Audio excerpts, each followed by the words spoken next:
Yep. Yes. Arian, when you get the chance, I have to talk to you about something.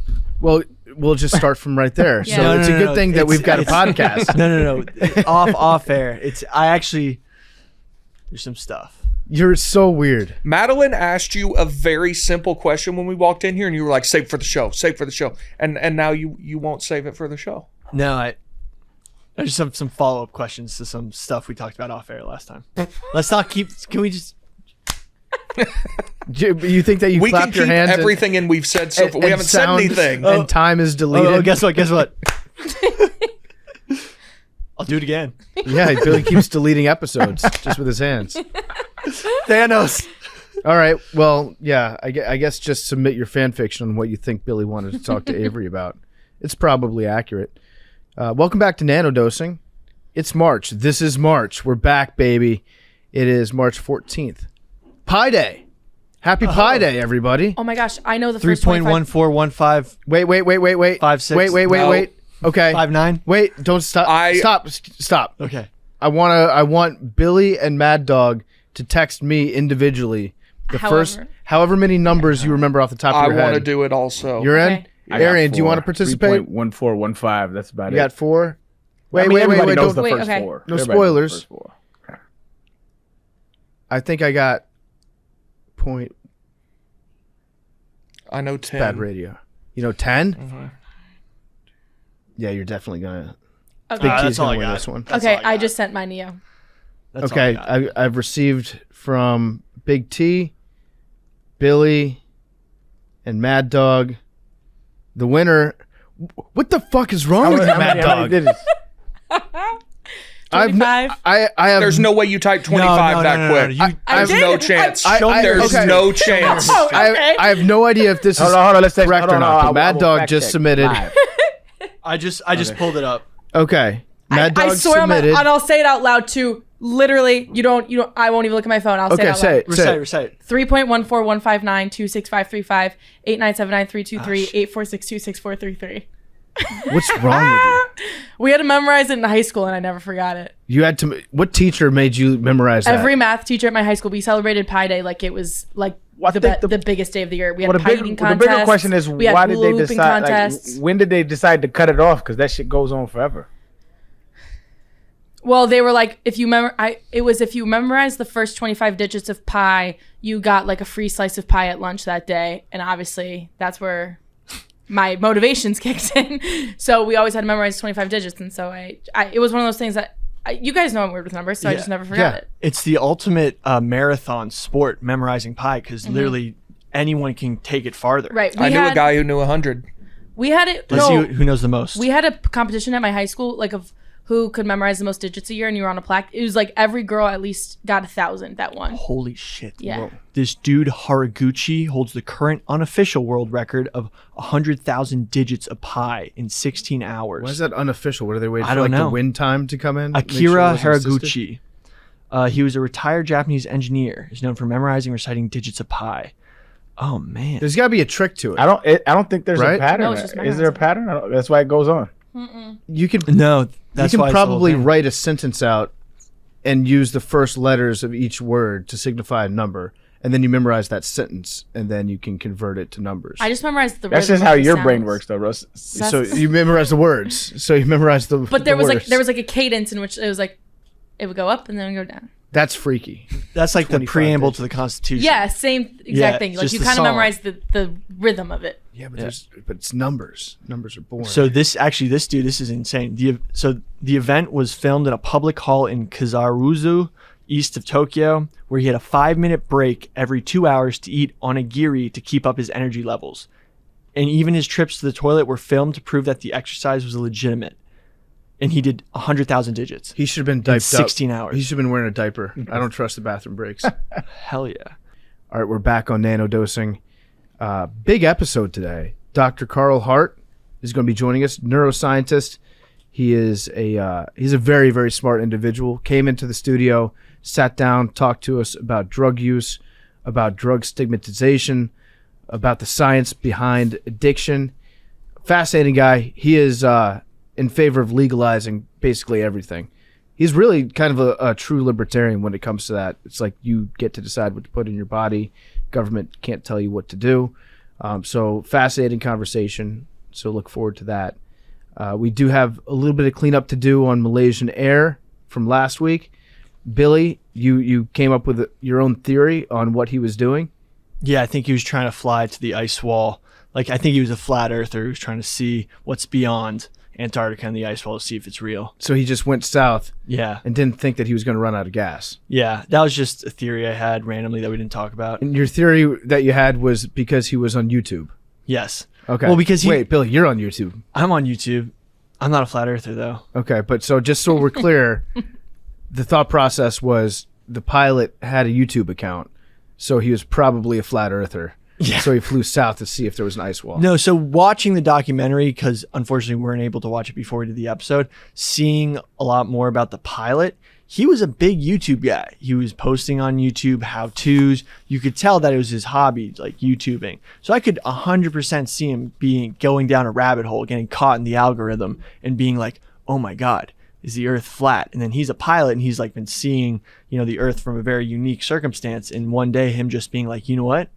I'm going to get beyond the ice wall. I'm going to see, what's going on, if there's other lands. Mm-hmm. But also a lot of their theories in the documentary, especially about the Russian hijackers, Russia could have, if they were just trying to distract from the invasion of Crimea, there was a lot easier things they could have done than hijack an airplane and make it go missing. Yeah, also their entire premise behind why it was Russian hijackers was because there were 3 Russian people on the plane.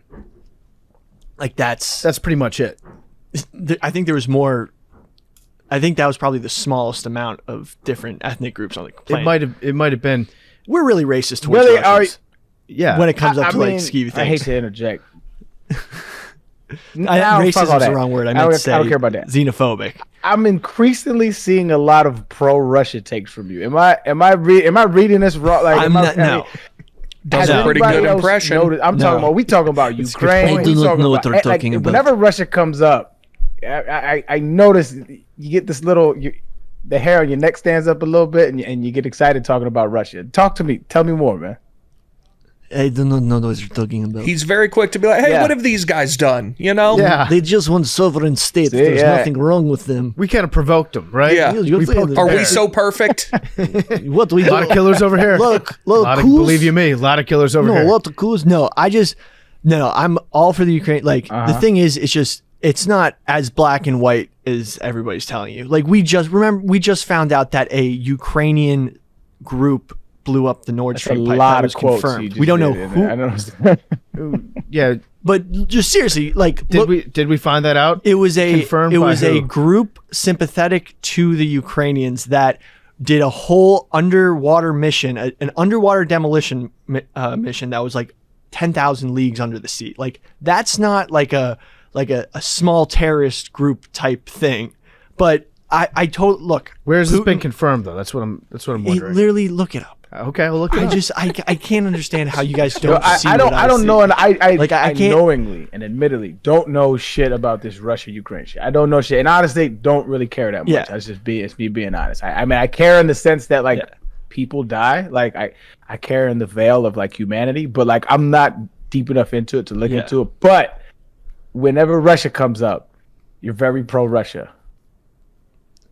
I'm not pro Russia. I just think, free Ukraine. I don't want Russian imperialism going into Ukraine. I just think that everything we're being told, like all this money we're sending to Ukraine, I just think we should look at both sides because it's not as cut and dry as evil Putin.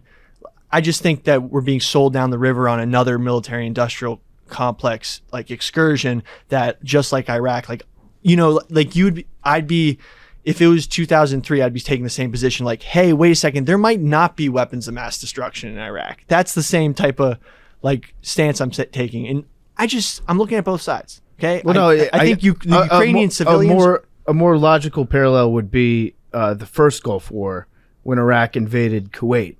Then you could be like, well, wait a second, aren't there a bunch of pictures out there of Donald Rumsfeld meeting with Saddam Hussein, acting like they were buddy?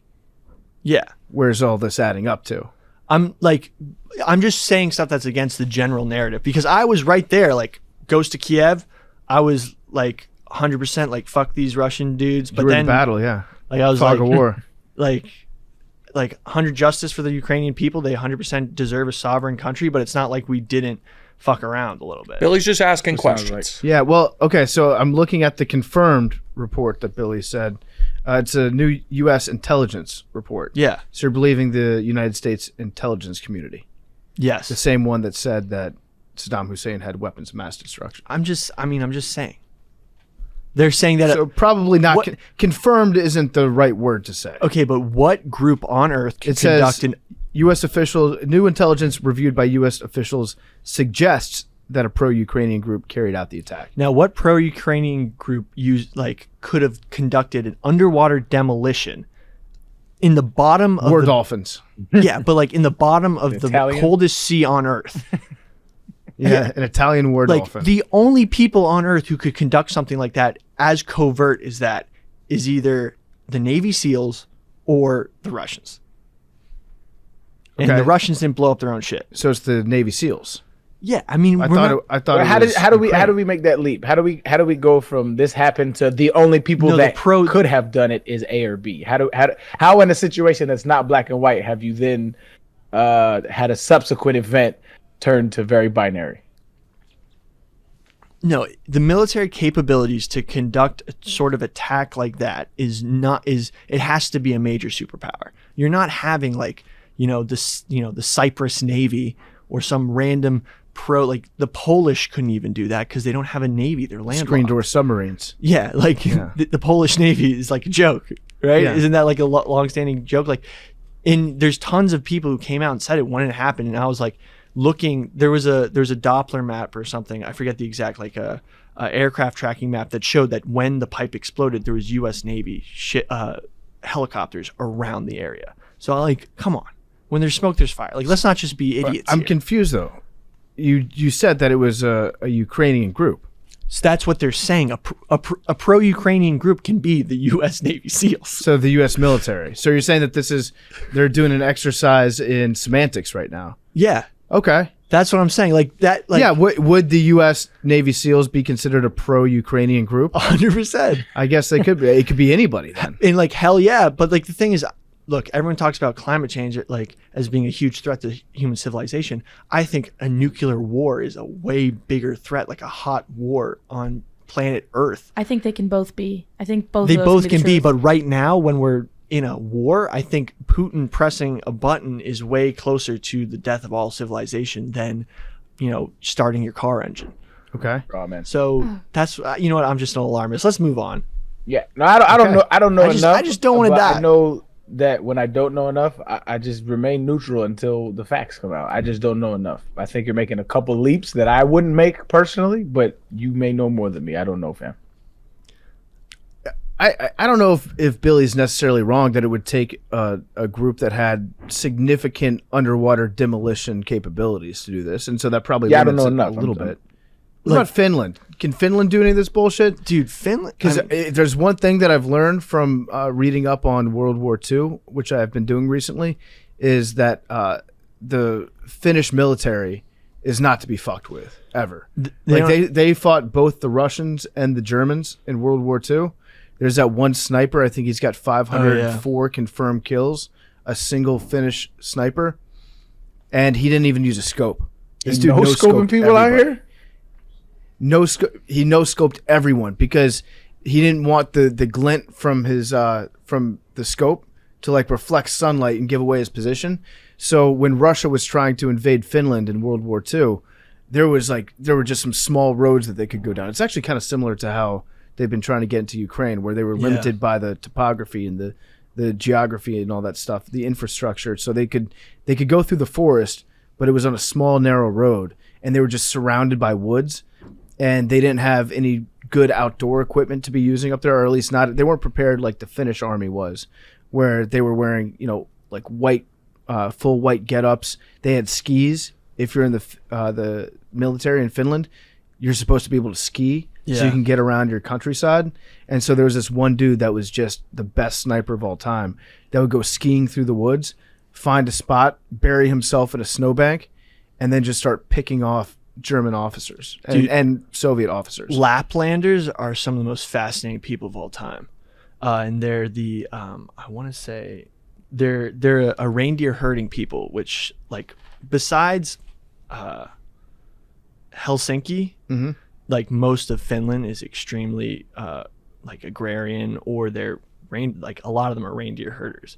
And their whole civilization, like I saw this crazy video of how they like literally neuter their reindeers, and literally they put their balls in their mouth and chew on them. I'm serious. It was the wildest thing. So what you're saying is there's a good chance that Santa Claus is the most deadly sniper of all time. Yeah. That'd be No, sick. seriously. I'll send you this video. It's like it's part of their culture that they like use their teeth to literally like neuter the reindeers. I'm just gonna say with zero facts or evidence supporting me, I think it was the Finland military blew up the Nord Stream pipeline. The Prime Minister of Finland is welcome to come on this podcast to discuss in person. I would very much like to talk to her about what's going on over in Finland and get to the bottom of this situation. So open invite. Geopolitically, Finland would not want to blow up the Nord Stream pipeline. Their whole thing since the Cold War has been keep NATO happy and keep Russia happy, because they're in the middle and they're going to get fucked no matter what if something bad happens. Sounds like you're a mouthpiece for the Finnish government. I might be. How do you do both? I feel like They that do. would be hard. I once met a dude from Finland, and we were talking about like how the Finland is fake stuff, and then I was talking to him about like, you know, when you guys were in the military, like would you do strategic exercises with NATO or Russia? Like what was? And it turns out they would do both. They would like do exercises both with NATO, with Russia. Their whole like stance was trying to keep everybody happy, because all they wanted to do was like, you know, pump oil. Like Finland's been a huge tech hub. That's been their new move. I don't know. I had a conversation with a dude at a bar, and it was like super interesting. Okay. So this is where this comes from. Yeah. And like if you drink in enough bars, you'll be able to become an expert on everything. I wish that all the cool bar conversations I've ever had in my life were recorded, and then I could release them as a podcast, because I think it would be some of the most fascinating shit. Or it was just fascinating to me at the time. No, that's it's totally interesting. terrible. It's interesting. I just think that she should come on the podcast to discuss. It was awesome. Remember, there were like 2 weeks where she would just get in trouble for going out to clubs until like 5 a.m., taking videos of herself dancing with her friends. I think there was more to those though. Like she was taking dudes back to like the president's house. Is that a crime? No, but it was a more salacious story than like she was just going to the club. Local woman has sex. Store at 11. I mean, it is the president. Can't More to have come. sex? You Actually, no. just don't usually see single presidents like going out to the club I'm and an taking dudes advocate of back that, to the though. White there House. needs to be more single politicians and single presidents, like all around, because this narrative of like the good old family, like, it's just stupid. Like most people, I don't like it. Let's get single presidents, so we to normalize the shit, because we try not to know. I think that's what I like about Trump the most, is he normalized the presidency, where it's like, oh, you're a human being. That's wild, dog. You're not. I remember what it was. She was there's a video, she's like grinding on, it's like a female model. Oh, Hillary that's was a big what it was. fan. I think she retweeted it. Didn't she retweet and say girls just want to have fun? Oh, did she? Yeah, I think it was like, hell yeah, Hillary. The Sami, they're not called Laplanders. Lapland's the place. They're called the Sami people. They're Sami, fascinating. okay. I like watched a whole documentary on them one night when I was bored. All right.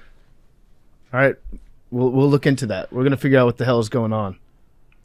Chewing on reindeer testicles. Like literally, it's how they like castrated them. There's some hard people up in There's some Scandinavia. badass motherfuckers. That's what I'm saying.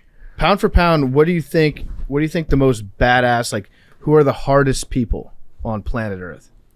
Oh, The North Senegal people. the North Sentinelese. Wait, North Senegal? Or the ones that we can't talk Sentinelese. to. North Sentinelese. North Sentinelese. You think they're the hardest? I mean, They live in the tropics. but we're literally not allowed to even look at them. Because They- we like kill them with our bacteria. I think they're candy ass. I think that You think they're They candy couldn't ass? compete in this era. Yeah, I think that I think they play in a favorable climate. I think that you get them in bear weather. You put them in real football weather. They need a dome on the road. That's okay. That's fair. That's Yeah. fair. You give me a No, battalion bro. of like Siberian troops. They undefeated against at home Sinhalese. though. That's saying something. They undefeated at home. That's true. Thank you, Arian. Nah, but this is like Texas A&M. Everybody bitch because they got a 7 seed. They played nobody in non-conference. Yeah, these guys have the softest schedule. Dude, they've only played missionaries, bro. They've only played Yeah, missionaries. there's been like 2 people on a boat that have gotten off, and they didn't. Even they had a Bible, they had a book. It's like And they got their ass clapped. Their Let's big not, win. let's not dance They beat around the O- fact they're undefeated though. I don't care they didn't play. It's easy to win at home. They You got to beat win some San games on the Undefeated. road. They beat Oral Roberts at home. Dude, one guy with several mags and an AK could take on the Yeah, whole you say island. that Yeah, till you catch an arrow from the side. I think. Bop. Not to sound like Billy. I think Russian people might be the hardest people on the planet. No. Have you seen the videos where The Russians are candy ass nowadays. they go outside and they pour boiling water out their window and it turns into snow? That happens in America. I'd have to say Chechens. The ethnic Russian people have gone soft as fuck and they're disappearing from the earth because they don't have the I will not- I do not population co-sign to. that. I don't want any smoke. Well, that's why from normal Russians. that's why Putin's all pissed. He's like, a world without Russia shouldn't exist. I shouldn't talk about Russia anymore. Chechens are the fucking hardest people on earth. Israel, maybe.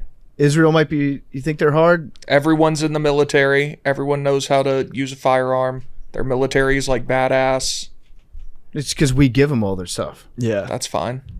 Like if Yeah, 'cause if we're- they didn't have us, yeah.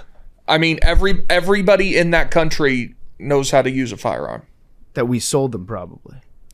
That has nothing to do with what you're talking about. Yeah, you're probably Israel without the U.S.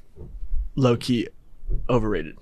right. Okay. This has nothing to do with the discussion. The Chechens would.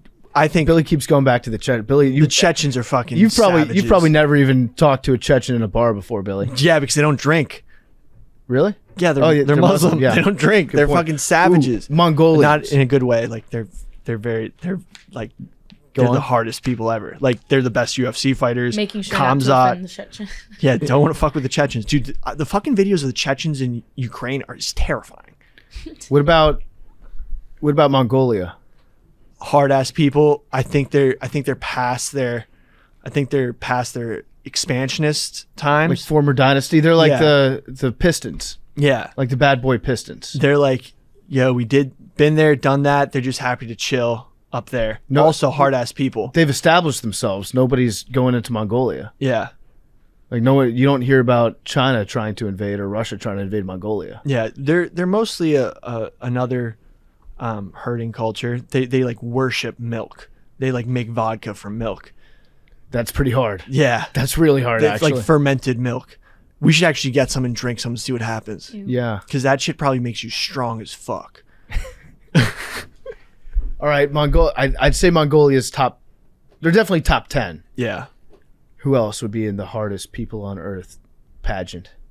I'm gonna go Inuits, low key. Yeah, Inuits are hard people. Who are they?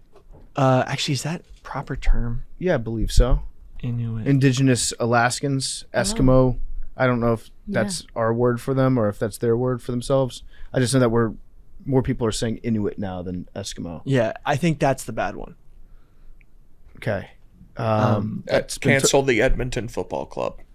Yep. And Quinn. Let's see. So we're naming a lot of cold weather teams Yeah. for the hardest teams. I would think in terms of like the equatorial region, Yeah. I would say Mexicans. Mexicans are pretty hard people. Somalia, Yeah. you have to be pretty hard to survive there. What's the Malicious. metric where you? Yeah. There's really none. It's just Teams you don't want to play in the of your head. tournament. yeah. What about the Congo? Congo. Beast of No Nation. Oh man, Have you guys seen that think movie? The original, if have we not. talking about, is like people getting run up like on the North Centralese Islands. Like I just don't like. They have yet to be colonized. Like it's one of the last places on Earth to not be colonized. It's crazy. I gotta see them play I on the don't road. think so. There's an AP poll voter for basketball who refuses to put any team in the top 25 until they've played a road game. So like a few years ago, Tennessee was like number 2 in the country, but they hadn't played. They'd beaten like Kansas at a neutral court. all these teams, but they hadn't played a true road game. The guy was like, they're unranked in my poll. Yep. That's me for the North Sentinelese Islands. They haven't played a road game. Oh, Samoans. Yeah. Oh yeah. Dude, Samoans. I'd probably get my vote actually. Yeah. I've never played. Yeah. When they do that. I had some kids on my football team who played on the West Coast, and they would just all talk about like how Samoans like, are built Samoan different, culture man. and how there's just Out awesome football west. players. Yeah. I knew a lot of them. Super dope, loyal, amazing. I love those people. But like, you don't want to get on their bad side. They could bang them. They take Yeah. family to Yeah. the next level, where it's like if you don't Have you don't seen fuck with their family, Have you seen they're Full ride or Swing? die. One Yeah, of the funniest, you know. one of the funniest parts of the whole shit is like, yeah, Tony Finau. They talk about him, and it's just like beat writers or that's talking about Tony, and he's an amazing golfer, but I just wonder if him being a good father is kind of taken away from his golf career. It's just like, what are we talking about? Like I'm talking about everybody on Yeah. the show just kept like dogging him because he's a good dad and he likes his wife and he likes his family and he's banging for his family. Like, yeah, no, he's great. It's a great human, but like that probably takes away from how good at golf he could be. It's just funny, man. It's just hilarious. Yeah. Does he have too much perspective on life? That's a great series if y'all ain't watched it though. It's really dope. Oh, it's so good. They just Yeah, they announced season should. 2. They should actually do that more. It's really dope getting into the lives of I think, and I could be wrong, but Brooks Koepka, my guy's going through some shit, ain't he? He is, yeah. So Brooks he's seen better days right now. You can tell that mentally. Yeah, he's in I a mean, I bad don't know place. if dyeing your hair is an indicator, but I've never seen like a healthy version of that, like all bleach. Yeah. Yeah, just deciding to go straight Yeah. blonde with it out of the bottle. When white boys get the hydrogen peroxide out, Something's it's never a going good on. sign. Sit Yeah. sit down. Let's have a talk. Yeah. Yo, M. That's when I the do Slim miss Shady Drug comes M out. though. I ain't gonna lie. I'm happy he's sober, but I miss Drug Eminem. I have maybe this is anecdotal, but from my perspective, golf the last 1 to 3 years has been like the most popular it's ever growing, been. for sure. Yeah, And Tiger isn't playing, yeah. which I find really interesting. Like, I see more people talk about golf now than I ever have. It's kind of cool, and I think it's because a lot of the younger guys on tour, they grew up with Tiger as their guy. Like Tiger was their idol, and that's when golf started to become cool and started to become fun. So all the players that are younger that are starting to come up right now that grew up idolizing him, they're more fun people in general too, because they were attracted to the game, not because like their dad played, but because Tiger Woods was the role model, and that probably I makes think them really cool. what happened too, like a major part of it was golf in general. So like the PGA Tour and all these people, they realized that we need to adapt with the times. Like all these old golf rules, like they kind of need to take a back seat to the newer generation if we want to keep and continue to grow our game. And so that's why you see like PGA Tour like reaching out to like, you know, rappers or entertainers and celebrities and trying to like mince all of the cultural stuff that is America with golf, because golf has been a very secluded in history, has been a very secluded old boys network. And if they want to grow the game, they got to continue to reach out to the youth, and the majority of the youth can't afford to play golf like that. So the PGA Tour has been doing what I think is a pretty good job of like trying to brand it as this is the cool thing to do. Yeah, Part of my theory was COVID as well. Like, that was one of the few things you could go do. Mm-hmm. And a bunch of new people played golf. yeah, it's probably true too. Probably saw more people picking up the game. Do you think they should allow players to wear shorts? Yeah, that's another. I always wear I think shorts, the whole college so- shirt yeah. thing is stupid in the first place. I think it's dumb. Should wear uniforms. What if they? I think wore it does jersey? look good. The pants. Just a golf outfit. Yeah. They should go back to wearing those big puffy pants. Oh, the No, Jinkos. not Jinkos. That'd be nice. Get the Jinkos. golfer on No, to you're a talking Jinkos. about the- like the the ones that- Scotland Jack Nicklaus. type Yeah, Jack Nicklaus pants. Yeah. Yeah, wear a kilt. Ooh. Yeah, you should be allowed to wear a kilt on tour. probably a lot of players would do that. More breathability. Yeah. Is Scotty Scheffler Scottish, or am I making that up? He because is of his definitely name? well. I don't know what his heritage is. I would He's imagine American. German at some point, but no, he's very much like American. he's Dallas. Oh, really? Yes. Okay. He went to the same high school as Matt Stafford and Clayton Kershaw. Got it. Did you know they went to high school together? People No. forget that. Did you know that Barry Bonds and Tom Brady went to high school together? At the same time. That's not true. Same high school? Don't- Not at the same time. No, not at the same time. Same high school though. Yeah. Okay, well, that's what together means. Oh, well, same school. Yeah. They should. I think we were talking to Danny Woodhead when he was trying to qualify for the U.S. Open last year, and we suggested because he's like real thick. Danny's got these calves, hamstrings, quads. He should wear yoga pants. I think you're allowed to do that. Wear yoga pants when you golf. Or just joggers. We have breaking news right now. Jimmy Garoppolo signing with the Las Vegas Raiders. Shut up. I thought you were about to say the Jets. Nope, the Raiders. Jimmy G to the Raiders. What happened? right now? I'm so out of the loop. I scrolled on my timeline. David Carr's with the Saints now. Yep. Well, Derek. Yeah. What's it called? Why did they let him go? The Raiders. Because they owed him a lot of money, and I think he wasn't happy there. He wasn't happy at all That's with the direction the crazy, team was man. going. So I think they kind of mutually agreed to part ways at the end of last season. They benched him see, for I the didn't last know couple that. games of the season, and they had Jared Stidham play. I grew up a Instead Raider of- fan, like a big Raider instead fan. of Derek Carr. Like huge, like whole family, except for my brother. He was a 49er fan. And so just watching the Raiders over the years and then being in the league, it's just interesting how bad management is. Like it's a top-down issue. Like they're just not managed well. Yeah. For whatever reason. Yep. Speaking of the Raiders and the Jets, a study came out over the weekend. You'll like this, Billy. It's a study about the NFL being rigged. Okay.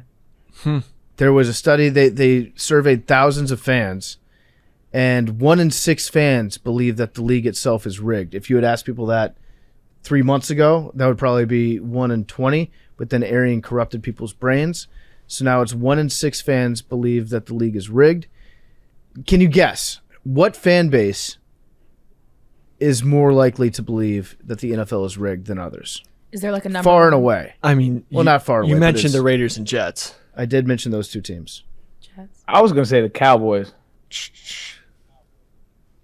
No, they've had too No, much success. I think have they? That's what they'd have. Not you since we've been think. alive. Yeah, Billy, you've definitely been brainwashed by the NFL No, but, media like- if you think that the Cowboys are like the beacon of success in the league. no, but like they've won Super Bowls They have in the past 50 30 years. years ago. 30 years ago. Yeah.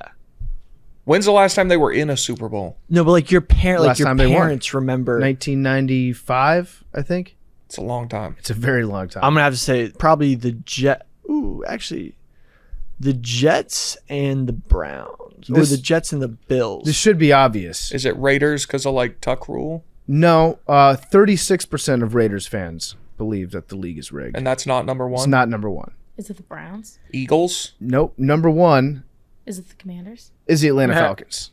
Of course. Really? Of course they would believe. Yeah. I mean, it'd be tough to not believe that if you were a Falcons fan. I mean, yeah, there have been some. I think Falcons fans actually they've kind of come around. I am surprised now that I think about it. I find it mildly amusing. Falcons fans believe that the Falcons are rigged, but I don't think that they believe that the NFL is rigged. How would one be without the other? They just think that the Falcons are just engineered to Falcon. I do think there is some sort of predestined, like a couple losses the Falcons had this year were just literally unbelievable. Yeah. Like there was the one, it was, I can't remember if it was the Saints or the Panthers, but they recovered a fumble that would have won the game. Yep. The guy who recovered it, all he has to do is go down, the game's over. He fumbles. Yeah, I don't even think he got hit. I think he just dropped the ball. Yes, just drops the ball. The Panthers pick it up, kick a game-winning field goal. Like shit like that. And it's been years. Yeah. I genuinely, like, they've done it so much, I find it kind of amusing. Yeah. The Falcons are rigged. The NFL is not rigged, but the Falcons certainly are. I could see that, I guess. Second place is the Jets. 40% of Jets fans. 36% of Jaguar fans. I think you can trace that directly back to the AFC Championship game against the Patriots, where Miles Jack got ruled down when he would have returned that fumble for a touchdown. That year, people forget, Blake Bortles beat Tom Brady in Foxborough to go to the Super Bowl. Yeah. Blake Bortles should have been in the Super Bowl that year.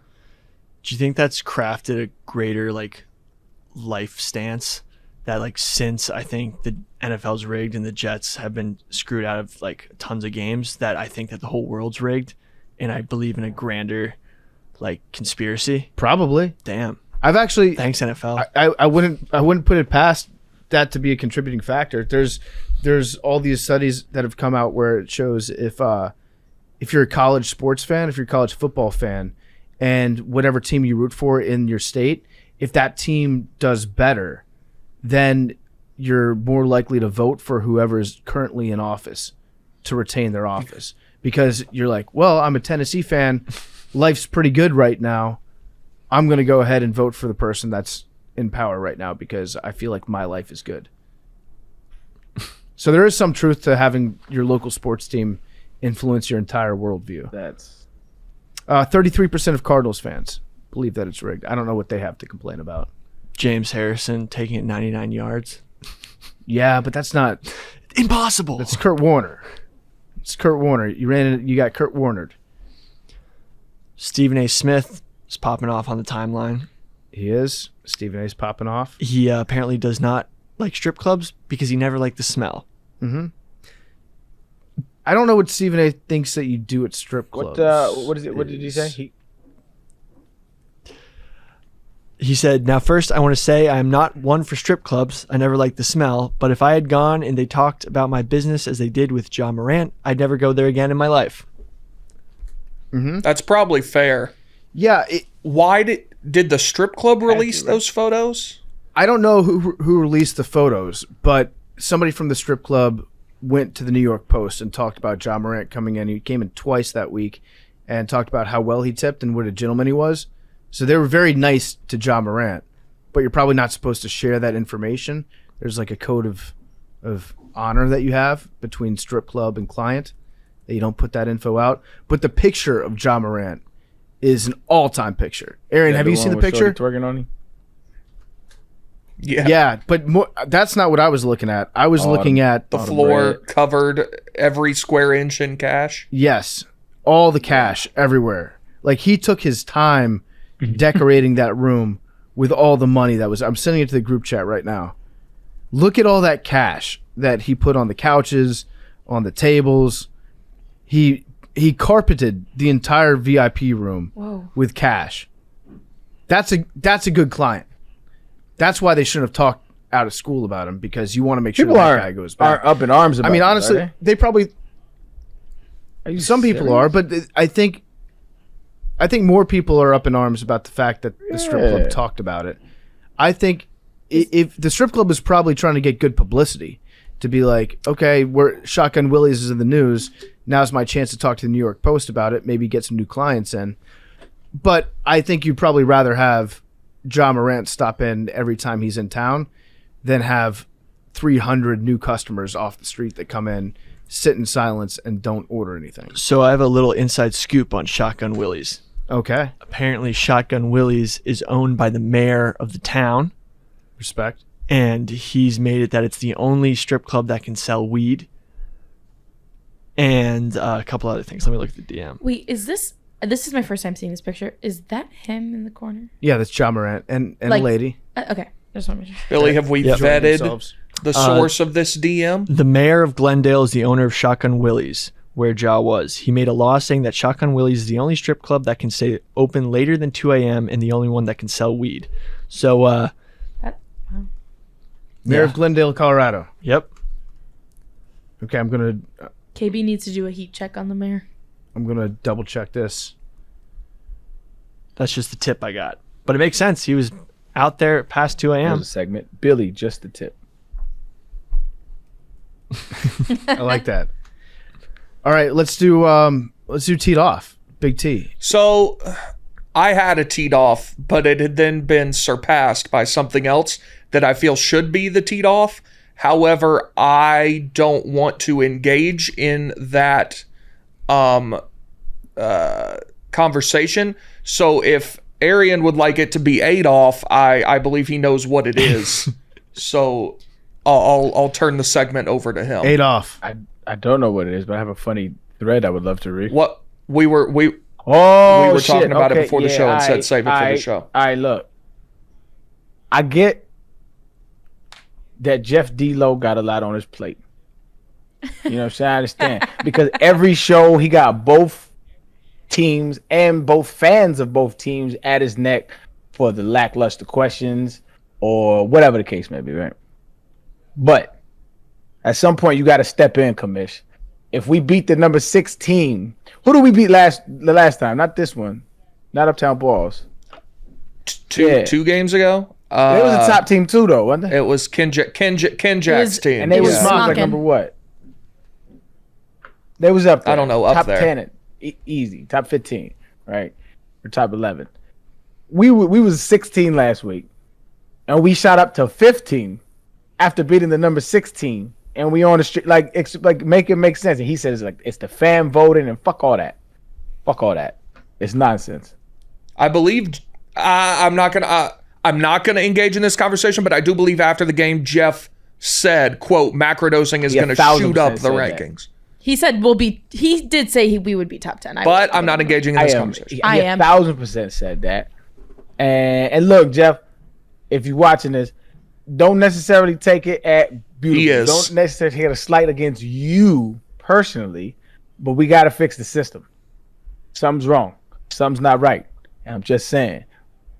Stop the steal. Some people are saying that the macrodosing account didn't tweet out about the fan vote, and that might have something to do with it. I didn't even know there was a fan vote. Yeah, it's 50% Why of is your that? ranking. What? Wait. Why is that? Why is this So is you the guys- system? This is So the that's on system. me. Why is the fan vote 50% of the rank? That makes no fucking sense. Because you got a guy that has very two successful podcasts at Barstool. No matter what happens, the fan vote's gonna go in his favor. Well, you guys are still a new team, It right? don't matter. The It should Macrodosing not Trivia hold- Club is still new. We should Yeah, we're all be able rookies. to. Which, Yeah. let's I did get rookie. I did get rookie of the week. Arian, I did get you rookie of the tweet week it out? last week? I did. I don't follow the. I didn't. I was just aware that they had a whole account just for that shit. So I didn't even follow the shit to know that there was a fan vote or any of that. I'm still, I'm 2 years in this podcast, but still kind of new to Barstool and how it works. So I don't really know. I'll take fault for that, but it should not be 50% of the vote. You think it should be 50% of the vote? I'm not saying that the setup is fair or equitable right now. I do think that it would help in the future now that you know that there's the fan Deflection. vote and Deflection. how big that is. Also, most of the response to it has been people being like macrodosing snubbed. Yeah. You guys That's should be all way we're- higher that's what than we're saying. 15. That's what we're So saying. I agree with that. I think that if we do a better job of publicizing the fan vote next time, That's on me. I think you guys will move up to probably around 10. Around 10. I hope we play you next. We're gonna whoop your ass. I don't care. can't play I hope him. we do. Some. You You don't have the right. Well, we did, and he ducked us. Yeah. I did? Yeah, remember That was our first game. Yeah, you had to You do were something. somewhere. Yeah. Oh yeah. I was busy. I forget what I was doing then. Some NFL news broke real quick. I have wanna a get funny Billy's thread take after on this it. I want to read. Y'all might not Mike. think it's funny, but I think it's hilarious. Okay. Billy, Mike White, Yeah. he left you. Fuck. Dude, he was He's like Dolphin now. he was like a rock in our quarterback room. I don't know what they're doing. Unless we land Aaron Rodgers right now, we're fucked. Yeah, or, kind of. Or why don't we get like Lamar? Why can't we just give what we want? Don't for you Aaron? stay away from Lamar. Let's just get Lamar. you stay away from Lamar. Lamar- Lamar's mine. Lamar is being, Lamar is like a princess being held in the top of a tower at a castle. They're not letting him go. Yes. It's He's a collusion. damsel in He's a distress. damsel in distress. The Jets I'm need to Mario. save- No, I'm Mario. No, you're I'm not Bowser. You're Waluigi. No, I'm Bowser. You're You Yoshi, get- actually. No, You're but definitely Yoshi. I mean, I literally think Aaron Rodgers just, how when I met the Cincinnati mayor, I took that time to take advantage to ask him about Harambe. yes. I think that is what Aaron Rodgers did with Woody Johnson, just to ask him about the vaccine and if this was like a pandemic and if he was in on it. That is 100% why he took the meeting with him. He has no want to go to the Jets, no idea what he's doing, and we're just gonna be That stuck would with Zach actually Wilson be, again. It has And- nothing to do with what you just said, but it would actually be funny to see some drawings, like some digital drawings of us as Mario characters, Like that shit would be funny. I think you would be Yoshi if we was to do this cast as Mario Kart. You would definitely be Yoshi. Absolutely be. I would be Yoshi. That's just because I'm wearing green right now. No, I think you'd be Toad. Nah, he wouldn't be Toad. I'm wearing green. I wouldn't be Toad. Toad's not even really a toad. You know, he's a Toad's a mushroom. turtle, isn't he? No, Who's Yoshi's Bowser? the Oh turtle. yeah. Who's Bowser? No, I'm thinking of Koopa. Big T Troopa. gotta be Bowser or Koopa. Yeah, that's the same guy. Isn't it? Oh no, Big T's Donkey Kong. Oh, okay. Yeah. Not because of the red Oh, hair. yeah, I didn't Just point that notice out. What there. does that have to Yo, do if with we it? have any digital artists, that would be fire, dog. Everybody is. Oh, we could just AI it. Don't you have the but AI app? sometimes when they mince it, it just looks really weird. It's not perfected. I'd rather have a human work on that. Yeah. That would be hilarious. Would I be You'd have to Princess be. I mean, Peach? unless you want to be somebody else. Or no, Probably what's the girl? Daisy, you'd be Daisy, because I Daisy. have brown hair. Yeah. Yeah. I'm fine That'd be with funny. Would you be Mario? Ooh. PFD? Either Mario or I don't Luigi. know. that. I don't know. Maybe or princess. You could be Princess Peach. Long hair. You could be Diddy Kong. I'm not Diddy. I could be Funky Kong. Funky Kong was when I unlocked Funky Kong on Wii, On like Super Smash. Mario Kart Wii. Yeah, Funky Kong was the best because he's like Donkey Kong, but he's funky. Donkey Kong was awesome. Donkey Kong was always my go-to. What if Lamar just went to the Commanders right now? I would love that. Yeah, I would love that too very much. I want Lamar. Why? Yeah. No, you already you got Aaron. You got on a plane. We have nothing. You went out and We you have begged nothing. Aaron Rodgers. It was disgusting what you did. You went out. You subjugated yourself. You please, Aaron. Please, don't you want to play for the New York Football Jets? You know what Wouldn't that be sucks is awesome? Mike White is actually going to play very well for the Dolphins. He's going to be at home where he's from, South Florida. Mike White, and Tua. I'm not wishing ill on anybody, but he's going to get hurt again. And Mike White's going to come in and like win them a bunch of games, probably against the Jets. And It is absolutely Rigged. mind-boggling NFL to me rigged. how the Miami Dolphins, for the entirety of their existence under the free agent system, has not just blown everybody away in free agency. No state tax, Miami, Florida. There's no reason why you should not have almost every free agent, dog. It's wild. Yeah. Now that you mention it, like I don't remember Miami Dolphins ever signing any good players. They as should free clean up agents. in free agency Ever. all the time. Ever. n- No star running backs. I was at the end of the, I was at the end of the road. Yeah, I was washed. You were washed. eh, I saw today Jalen Ramsey's gonna save $2 million a year by playing for the Dolphins instead of the Rams. That's pretty good. now that I'm Rams got fleeced. now that I'm in the real world and I like understand taxes, I understand like different state taxes, kind of. That'd be a good segment. Things Billy understands now. No, but like now that I'm in the real world, Billy like back in understands taxes. like Sources needed. back when now I'm understanding that like tax and shit is involved in free agency decisions and like finances and deals and like all that stuff. Like it's actually so. Arian, when you decided the Dolphins, was it for all those things? He already wasn't paying state. Yeah, I income was already tax. in Texas. Yeah. I didn't want to go to like any cold weather place for sure.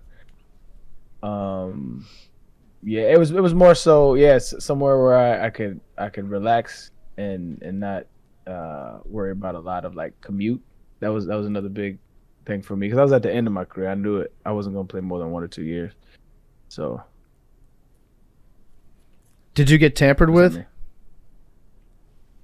So the legal tampering window has opened up now, which is such a funny phrase, where the league year doesn't start until Wednesday, but agents are free to negotiate with teams right now, starting at 12 o'clock Monday. So it's tampering if a team contacts you while you're still under contract by another team. So after you finish the season with the Texans, you were still under contract with the Texans until the day free agency started. Did you know where you were going to go the second free agency started? No, I don't recall. We're talking 8 years ago, man. Almost 7, 8 years ago. That's a minute detail. I don't remember. Because the general consensus is that most of these players know where they're going to go before Yeah, I mean, before the window was surprised actually if it didn't. opens. If there was ethical people following the rules by the book like that. Sir, we cannot talk to you until 12 Yeah. p.m. on Monday. Like, nah, I don't think that happens. Okay, let's do Arian reads a thread. Oh, okay. It's just a story. It's just a messy ass story. That's hilarious. Kind of long. All right, here goes. When I was 19, I was working at a restaurant, and one of the managers used to brag about sleeping with this married woman. She would come up there to see him all the time, and he would fix her food for free. Until one day, Big Gail's husband came in there looking for my manager. It was an early morning shift, and it was just me and him working at the time. And I guess the night before, shit hit the fan, and Big Gail's husband found out she was getting skinless, boneless combos with the double meat from my manager. I knew something was up because my manager was usually talkative, listening to music when we opened together. But that day he was acting real weird and kept looking out the window. And I'm like, Mike, you good? His behavior was making me nervous. So after a while, he was like, if somebody come in here looking for me, tell him I'm not in today. I'm scared as fuck at this point because Mike was an old school Crip, had the tat on him, everything. So I instantly think this is gang related. I forgot to mention he would brag a lot about sleeping with that lady almost daily. She came in anytime he worked, and if he wasn't there, he would always say, give her the employee's discount. So at this point, I'm actually cool with Big Gail, and we kind of all know what's going on. She said, back to the day of. He said, tell them he's not in, but the restaurant was very small, and he was a cook. You can literally see him right through the window. And again, just us there, and I was the cashier. So if he leave, who gonna cook? So it's open time at this point. I look up and notice Mike's truck gone, but he's still there. So I guess he pulled it around back or the apartment complex next door. This let me know this is real serious because who are we hiding from at this point? So maybe an hour later, a truck pulls in hot. He didn't even bother finding a real parking spot and just whips it in and hops out the truck. So I know this is Buddy Mike Dodger. And he is huge. Mike is also big, but this motherfucker's bigger. And he is obviously pissed. I'm sitting in here like these people. I'm sitting here using these people real names. So he comes in and I'm standing there nervous as hell because we both know he not there for no damn chicken box. And the first thing I say is he not here. Said I folded. I'm not ashamed to say it. Said I don't know Big Gail's husband's name. I don't know Big Gail's husband's name, so we came in just calling him John. John came clearly, and I could tell. And John can clearly tell I'm lying because why would I just blurt out he not here? But he didn't even say a word to me yet. I told, and he said, "Don't worry about it, sweetheart. We gonna find him." And I'm like, "We?" He was talking about me, showing him the back of the store since Mike not there. But I will say, since he referred to me as sweetheart, I felt a little bit more comfortable. To at least I know I was safe. Sorry to Mike. Out of the corner of my eye, I could see a car pull up, and it's the actual customer. So I'm trying to stall because maybe when this customer will come in, John will just leave and not make a scene. Customer comes in, and I tell John, "Sir, we have to take this order." And he stands back calmly and says, "Okay." And then I'm like, "Wow, I think we're good." And I said, "Oh shit, where'd it go?"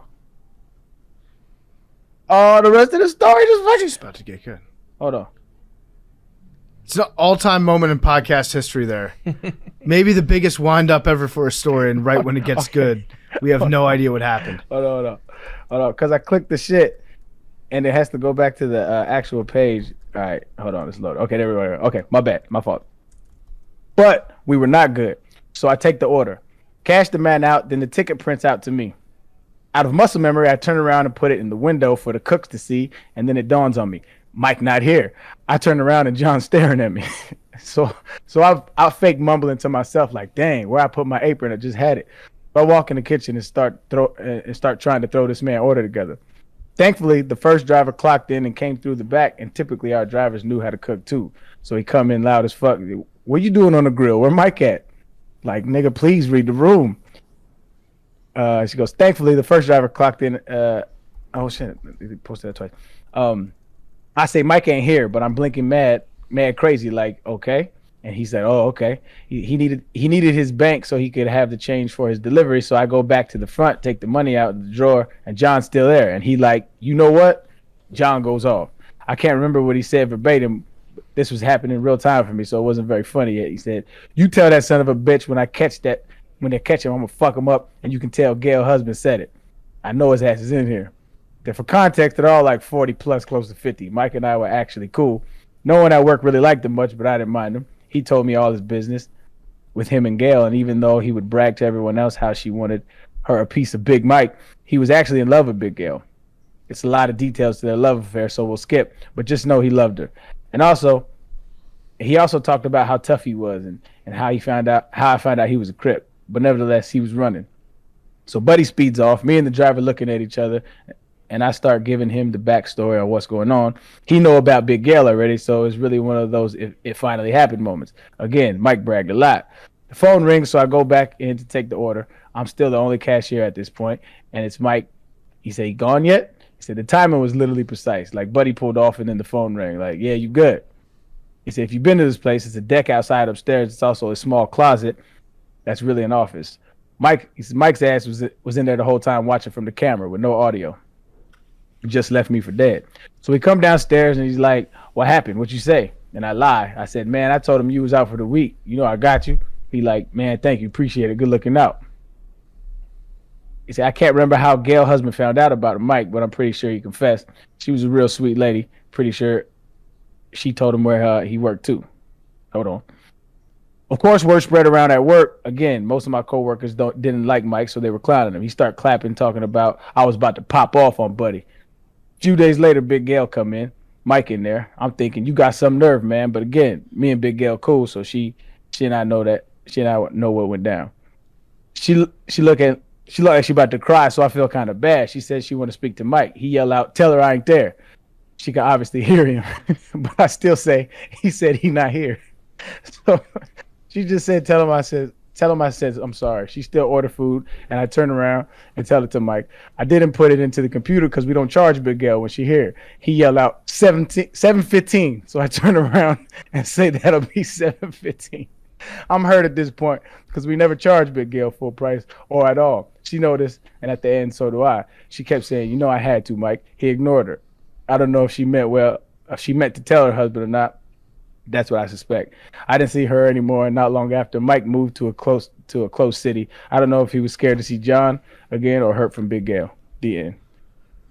I read that shit and I was just fascinated. It was just, I was involved. I just loved it. It was amazing. Did you like get off to that? Did she get off to that? What? What the fuck?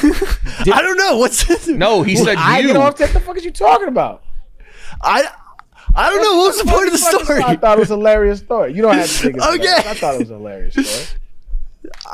What I took from the story is there a less appealing name in the world than Big Gail? They don't even No. I don't know if they name people No. Gail anymore. I think that's done. You should never call a woman big anything. Yeah, Correct. Big Gail is a tough combo though. Can you imagine if there was a woman that worked here named like Tanya and we called her Big T? Like, it's great for a guy.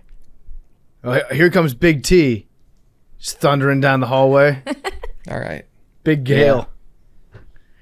Shout out Big Gail. I hope that she can find another place to get a discount on food. I thought it was a funny story, man. I'm sorry, y'all didn't agree. Sorry, Billy. It's okay. My No, I thought it was funny. My general rule of thumb is that people that work in restaurants are all creepy and all fucking each other. That's kind of how it always goes down. If you've worked in a restaurant, that's kind of how it is. I've never worked in a. People in restaurants are super horny. Dude, everyone's doing drugs too. Yeah. Like I at a young age I was a busboy, and it really exposed me to the real world of like how everyone's fucking and everyone's doing drugs. The line cooks in the back are supplying the drugs. The hostess and the waitresses are doing the drugs. That's why they're all peppy. It was a wild experience. Yeah. Everybody. Yeah. People be fucking. doing drugs. Except for presidents who are not allowed to fuck Or do drugs. or do drugs. Yeah. My real quick, my original teed off was just going to be that Team USA is trash and we have no pitching. Yeah. You watched any of those games? I watched a little. I saw the highlights. Oh, we're the bases horrible. are too small for me. We're horrible. I won't watch baseball unless they got those big bases. Do they not have the new MLB ones? I actually don't know. I'd assume that's what they're using. I haven't noticed, but We have a good lineup, right? yeah, but even last night they were all trash. Yeah. It's baseball for The you. pitching is terrible though. Shame on all those pitchers who didn't want to represent their country. I want you to name names. I'm disappointed in my guys, Max Fried and Spencer Strider. I don't know if they were asked. Yeah. I would assume they were. I mean, imagine if you were to take actually like the best pitchers in the United States right now. And put You them could out have Fried, Verlander, Scherzer, DeGrom, dude, Scherzer pitching in the world for the Stars and Stripes. Corbin Burns. He would go out there. He'd be a total psycho. I mean, we could not give up a run if we wanted to. Yep, It's a shame. Now we might not make it out of the group. that's tough. It's tough luck. Very. Wait, I don't know if I can trust this guy. I don't know if I can trust this guy. Is it NFL news? This might be a fake account. I think it's a fake account because something came across my desk. Yep, this is fake. Maybe. I don't know. I'm hearing that. But what if it's not? No, it's fake. It's fake. Never mind. whoa. False alarm. I thought there was Oh, what Aaron was it, Rodgers though? news breaking. Well, what was the fake report? That he was going to retire. Didn't Brandon Marshall say that? Oh, fuck. I was scrolling on and he was like, congratulations on a hell of a career. I don't know. I was saying on part of my take on Friday, I was thinking about Aaron Rodgers and how his mind works, and he could be the type of dude that would retire and walk away from $60 million. Yeah. He could be, because he could then say to everybody for the rest of his life, "I'm the dude that walked away from $60 million. I have integrity." He would just do it for that reason. He would do it for that reason. Yeah, and he's made $300 million. Okay. So it's not like he's poor. He's got money. I mean, $60 million is an astronomical amount of money for 1 year playing football. Don't get me wrong, but I could see Aaron just so that he would have that ace in the hole to play on so he could look down his nose at everybody in the world and be like, yeah, it's like I think he's actually in my scenario that I've imagined in my head. So I actually don't know if this is what Aaron is thinking, but he would look at the world kind of like he's the new Dave Chappelle, where Dave Chappelle walked away from the Chappelle Show for $50 million guaranteed because he wanted to stand up for himself. I think Aaron would have. If there's one thing I know about Aaron Rodgers, he does like to feel better than everybody else, and this would be a way where he would ensure for the rest of his life that he would, in his own head, feel like he had more Damn. integrity. Harsh words. Is that harsh? I'm saying he's doing maybe something harsh. for the pure reason of getting one over on us. Yeah, exactly. Yep, I guess maybe that's a little bit harsh. And there's still a good chance that he comes back and he plays for the Jets. I don't think he's going to play for the Packers. I think that's pretty clear. I don't think they want him. There's got to be some huge discord But- for you to not want a quarterback like that. Yeah, I think they're just sick of his shit. They're sick of going through this every single offseason and thinking, okay, well, what if this happens again next year? At some point, you got to move on. And you could probably get a decent haul back. Who would the Jets trade for Aaron Rodgers? I mean, maybe a couple wide receivers. Brees Hall, Elijah Moore? Elijah Moore, he wants out. Like, maybe even Sauce. I mean, there are guys. Yeah. But So who would Aaron throw Would the ball you to? do that? no. Would you trade Sauce Gardner for 1 year of Aaron Rodgers? No. Straight up. I'd rather get like a mid, like, A worse cornerback? a mid quarterback that's just like, fuck, Brock Purdy. Hell, I don't even know. But Brock Like, Purdy's Mike not- White would have been like, Wait. You'd rather have Brock Purdy than Aaron Rodgers? like, if it, I like it. because No, there's go too off. many pieces to give away because the Jets basically have everything but a quarterback. If we can just get some guy who can do a decent job and Yeah. not just like that isn't a dumpster fire. Like, hell, like Zach Wilson is still going to be on the team. Don't, Billy. Like, I'm not sticking with Zach Wilson, but I'm you're just saying kind of are. we just need fucking Aaron Rodgers. You know, you could have anybody but Zach Wilson, really. That's an upgrade. Yeah. I'm currently making a meme of Aaron Rodgers holding Woody Johnson hostage and saying, "Tell me about the vaccines, Okay, I and I'll like it. join your team." I like it. Yeah, what if Aaron doesn't want anything, doesn't need to be paid? It's just take the Johnson & Johnson jab off the market and I'll play for you. Yeah, I think it's. If he's really about that life, if Aaron wants integrity, he would play for free and in his own mind save millions of people's lives, maybe even save the planet. I literally think that he is like, was it a pandemic? Like, tell me, like, what happened, and I'll join your team. What happened? Yeah. Who colluded with you? Why are you on the Epstein flight logs? Is Woody Johnson on the Epstein flight logs? Everybody is. Everyone's on there. All right. Do we want anything else we want to get into? I know we've got this interview with Dr. Carl Hart coming up. Y'all's bank accounts still got money in them? Oh yeah, Mine does. we might special coming on Thursday. Extra dosing. No, Thursday is when our normal episodes come out. Bill. When would this come out? Like Sunday, probably. Sunday. Feel like it's going to kind of be old news by then. Yeah, Okay, we can talk. we can talk. But Last of Us recap. Mad Dog and I did it last time. We're gonna You're with recap your the whole hands, man. season.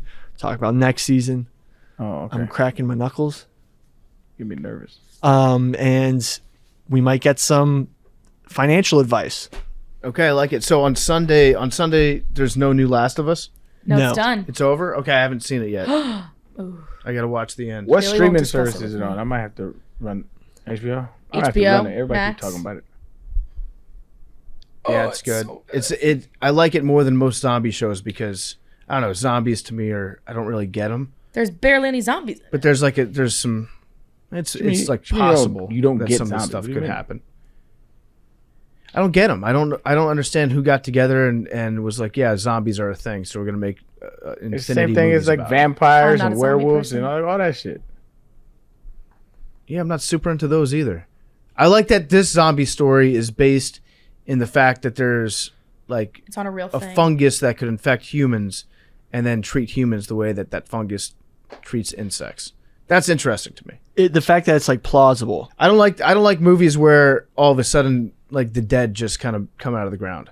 Yeah. It's like give me a backstory. Give me a Okay, plausible I don't hate backstory as that. to why I this like is I like happening. your reasoning. It's really good. It's a really good finale, I think.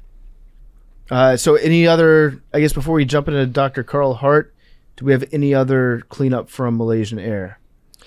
I did watch. I watched the Netflix thing.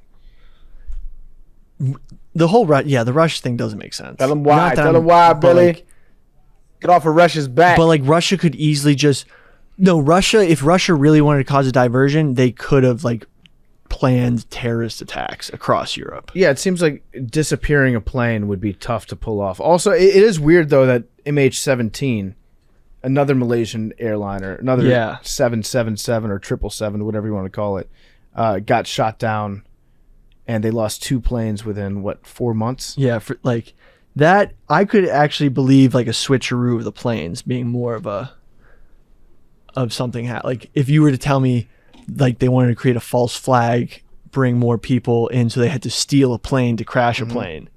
Where do we stand on Blaine Gibson? Oh, total Russian spy. Do you think he's a Russian 100%, spy? absolutely an asset. He this dude's been getting money from Russia for a long time. Well, allegedly, because you recall in the documentary, he did threaten to sue that other guy for Allegedly. defamation. It's Billy's opinion that Blaine Gibson is a total Russian spy. Yeah. I think he's just an adventurer, Billy. I think he's what you want to be. I know, but I I, think wouldn't you're take money from Russia. You know that if you found yourself in this situation, people would definitely say that you're a Russian spy. I know, but he was literally showing up at beaches and just finding, like, oh, I'm at the beach for an hour. There it is. Yep. Like if I had showed up to the East River and found a mammoth bone and been like there, like dove down once Yeah. and been like, oh look, I found a mammoth bone, everyone would be like, that's bullshit. Yeah, I would personally say that. Blaine is, I think he's an eccentric dude who I would love to interview and Yeah. just see like what's his next big adventure, all that stuff. There was one part of the documentary where it talked about the flight that he planned to the Southern Indian Ocean, the one that they found on a simulator. There's also a chance that he was flying a route and then he got up because, I don't know, dinner was ready. And then he went, ate dinner, forgot to turn off the computer or turn off the program on his computer, and then the plane just flew in a straight line until it ran out of gas. That's a pretty good possibility, isn't it? Yeah. I mean, it doesn't indicate, because the thing is his simulator flight, it wasn't like he was trying to mimic the exact circumstances where he could evade all the different communications. Like if you'd shown me that he was purposely, going out of Malaysian airspace, then cutting to avoid Vietnamese airspace, to avoid the radios, and like perfectly like simulating how he could get away from any contact, shut it, like, and do all the steps. Because if he was going to do a dry run, or he deleted the dry run somehow, but I think they would have found it. I also think that the press came off looking pretty bad in that documentary, where they're just these families that are trying to figure out what happened to their loved ones, and then there are people sticking cameras in their faces. Like, that's tough. The part where like all the relatives are crying, that was tough to watch. Yeah. So unless anyone has anything else, I think we should jump into Carl Hart. What do you guys think? Mm-hmm. I have a fire meme that's about to drop. Okay, fire meme incoming from Billy. Okay. This interview with Dr. Carl Hart is brought to you by C4. C4 Energy. It's energy that you can feel. It's the secret fuel behind macrodosing. I take it every time I go to the gym. C4 has 0 sugar, 0 calories, 0 carbs, with clinically studied carnosine, beta-alanine, and 200 milligrams of caffeine for elevated performance. No joke. Every time I go to the gym, I stop by my local store, I pick up a C4. I've been on the frozen bombsicle. I've been drinking that one a lot recently. Hell yeah. Great flavor. I have one on my way to the gym. I've seen a couple macrodosians actually on my way to the gym. You'll see me. I'm walking down the street. I'm drinking my C4. That means PFT's ready to get it in. Get C4 Energy at c4energy.com, Amazon, and retailers nationwide like Walmart and 7-Eleven. And now here is Dr. Carl Hart. Welcome on a very, very special guest. It's Dr. Carl Hart. Dr. Carl Hart is you're a doctor. You're known for your research on drug abuse and drug addiction. You're a neuroscientist and a psychologist. Is that correct? That's right. Any other credentials I'm leaving out? Doesn't really matter. I'm a father. I'm a taxpayer. Whatever. Thank you for your service. Yeah, and that's like that has become like just a throwaway line. Like thank you for your service. Yeah. I did serve, but really I didn't. I wasn't in any war, and I was a military police for a little bit, which is a bullshit duty. And I was also supply. So when people say thank you for your service, I don't think they really know what they're saying, and it just becomes this nothing line. I was saying it because you said you were a taxpayer. Oh. I didn't know that you served. Right on. I didn't know that you served in the military. Right I was on. saying thank you for contributing. Right on. Proud to be a taxpayer. There we go. Something I'm most proud of. Right. That's right. So yeah, it's great to have you on. We've talked about some of your work before on the show.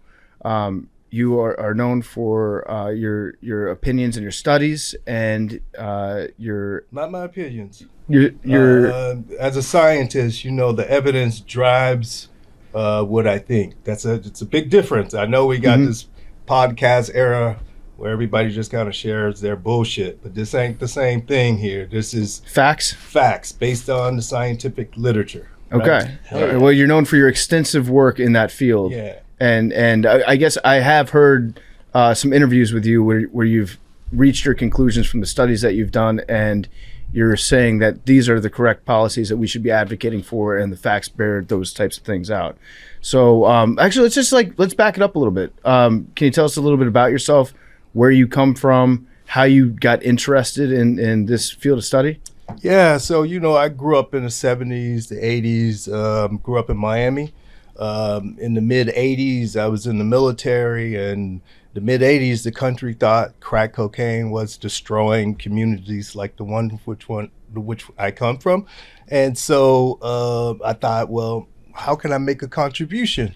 And one of the ways I figured that I can make a contribution is to study neuroscience and study how the brain responds to cocaine. If I could figure out that, maybe I could develop treatments to help people struggling with crack addiction, and then I could help clean up some of the problems in my community that I thought was related to crack.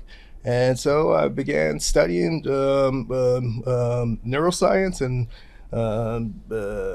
here we are 30-something years later. Of course, I have a different perspective than when I started. I thought the problems were related to crack, but the problems were the same sort of thing.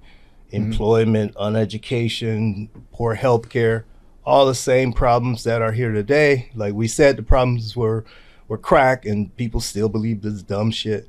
And crack is gone, but the problems are still here, and people still believe this nonsense.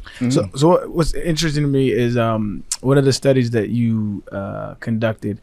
It took, and for people that don't know, it took drug users and if I'm fucking it up, excuse me, correct me.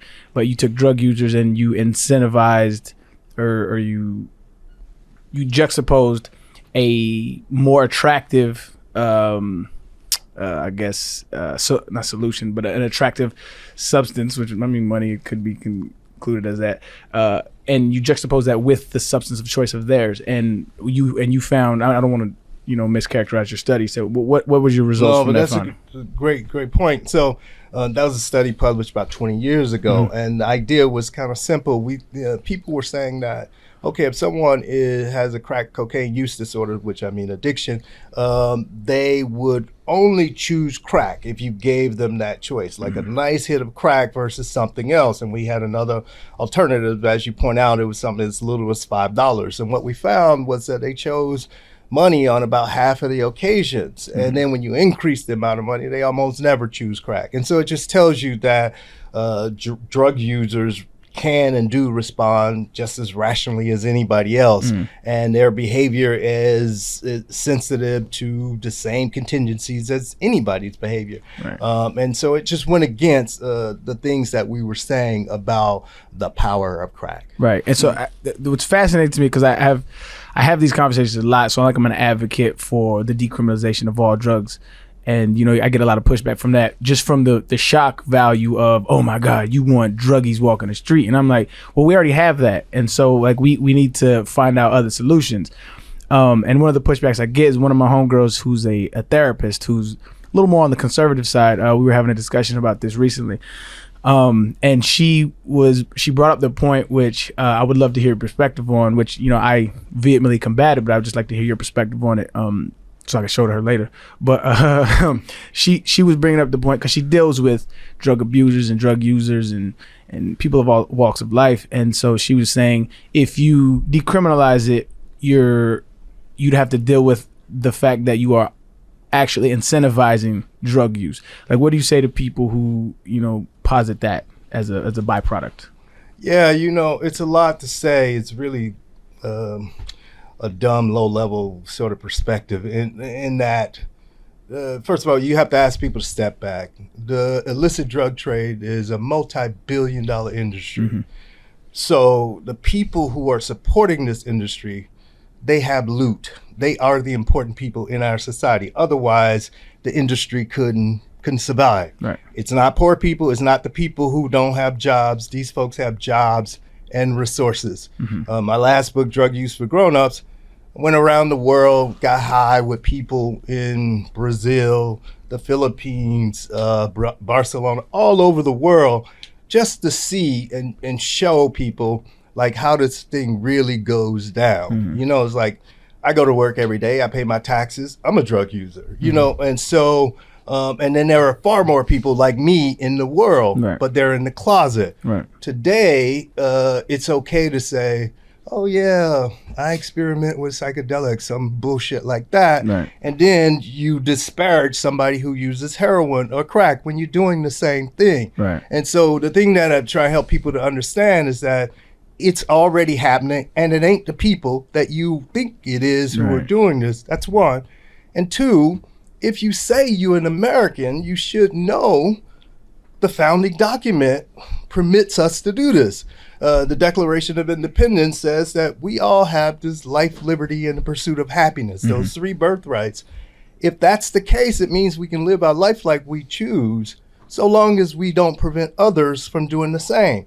And that's what it means to be American, fighting for other people's rights. So when we talk about patriotism, it means you're fighting for other people's rights. And so this nonsense about telling people how to live their life when they're not bothering anyone, I don't understand why Americans don't really respond aggressively against such paternalism.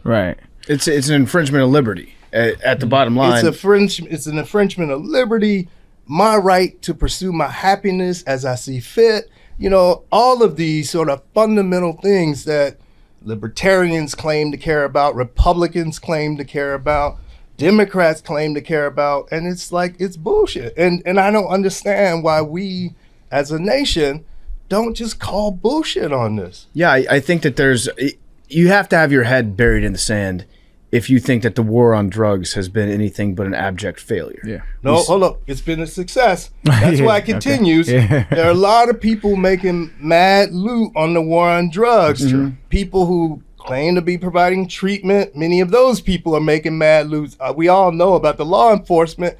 I think about the derailment in Ohio, those poor people at the train.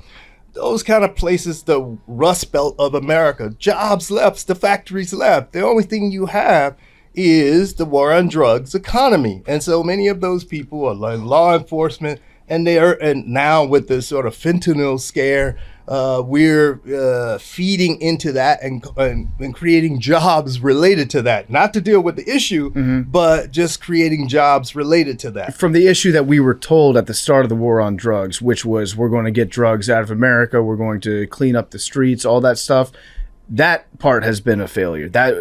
What they told us that the war on drugs is going to be about has not ended up working out. Not even 1% of what they thought it was going to be. I was talking to Big T about this a couple weeks ago, because Big T he stands more on the Republican side of things.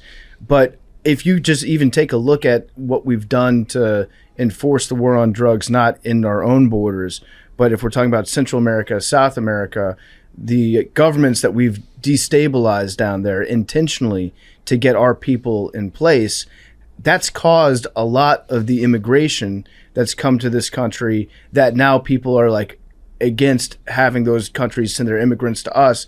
But it's because of what our actions that we've taken overseas or south of our borders that have actually caused a lot of that. This should be something that I think more people we should figure out a better solution to, because right now, and I know that sometimes it's not always about like the solution that I think would be the correct solution. You're an advocate for legalized drug use.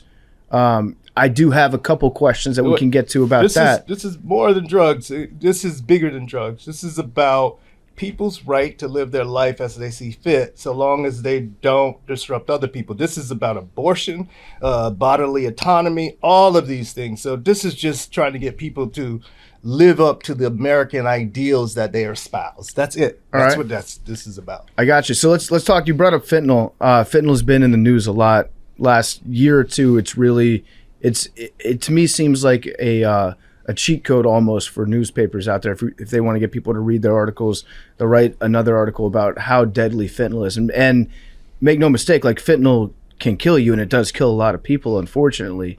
But in terms of the scare that's going on, can you tell us from your studies that you've conducted and that you've looked at, is there any if I had a bag of fentanyl in this room and I just opened it up, would any of us in this room be in danger just by being in that same room? No. So I should take a step back. People should understand that fentanyl has been an FDA approved drug for about 50 years. So it's an approved medication. In fact, my nephew had cancer, and so he was given fentanyl. I mean, fentanyl comes in a lollipop preparation in some cases. So it's a safe drug when people know what they have. Now, fentanyl, the thing that concerns me is that if people think they have heroin and they have fentanyl. So that fentanyl is a lot more potent, meaning that it takes smaller amounts of fentanyl to produce an effect. So if you think you have heroin, you might, snort a larger line or inject a larger amount, thinking that you have heroin when in fact it's fentanyl. And then you've taken a really large dose of fentanyl, and then you might run the risk of overdosing. But if you know you have fentanyl and you scale back, it's not a big deal.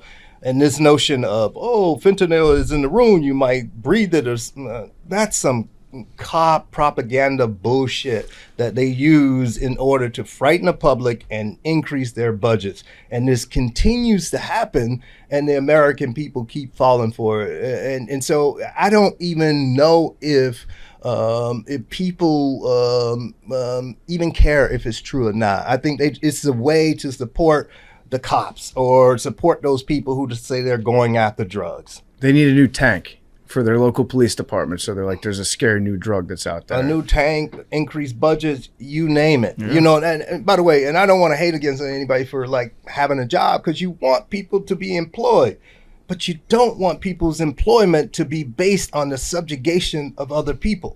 All right. So you talked earlier about traveling to different countries, taking different drugs to different people around the world. What are the best experiences that you've had in those travels? Oh, so right now I live between New York and Geneva because I can't live in the U.S. full time because of this fucking hypocrisy. So when we think about like the best experiences I have, I mean, my experiences are very great experiences for me is being altered in Geneva, in my Geneva apartment, and writing. And I live next to a park, and walking in the park late at night, nobody's there. It's a city of 200,000.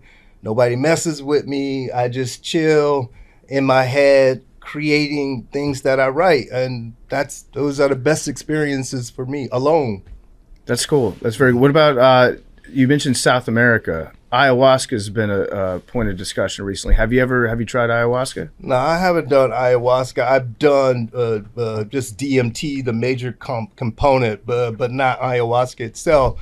I'm really happy that people are having these experiences, and they're talking about them. The thing that worries me about this whole psychedelic sort of renaissance, if you will, is that they don't realize that they're altering their consciousness, just like somebody smoking crack, just like somebody using heroin, and they're all seeking the same thing. Somebody might be talking about God. Other people be talking about relief from you, motherfucker, whatever, but it's the same thing.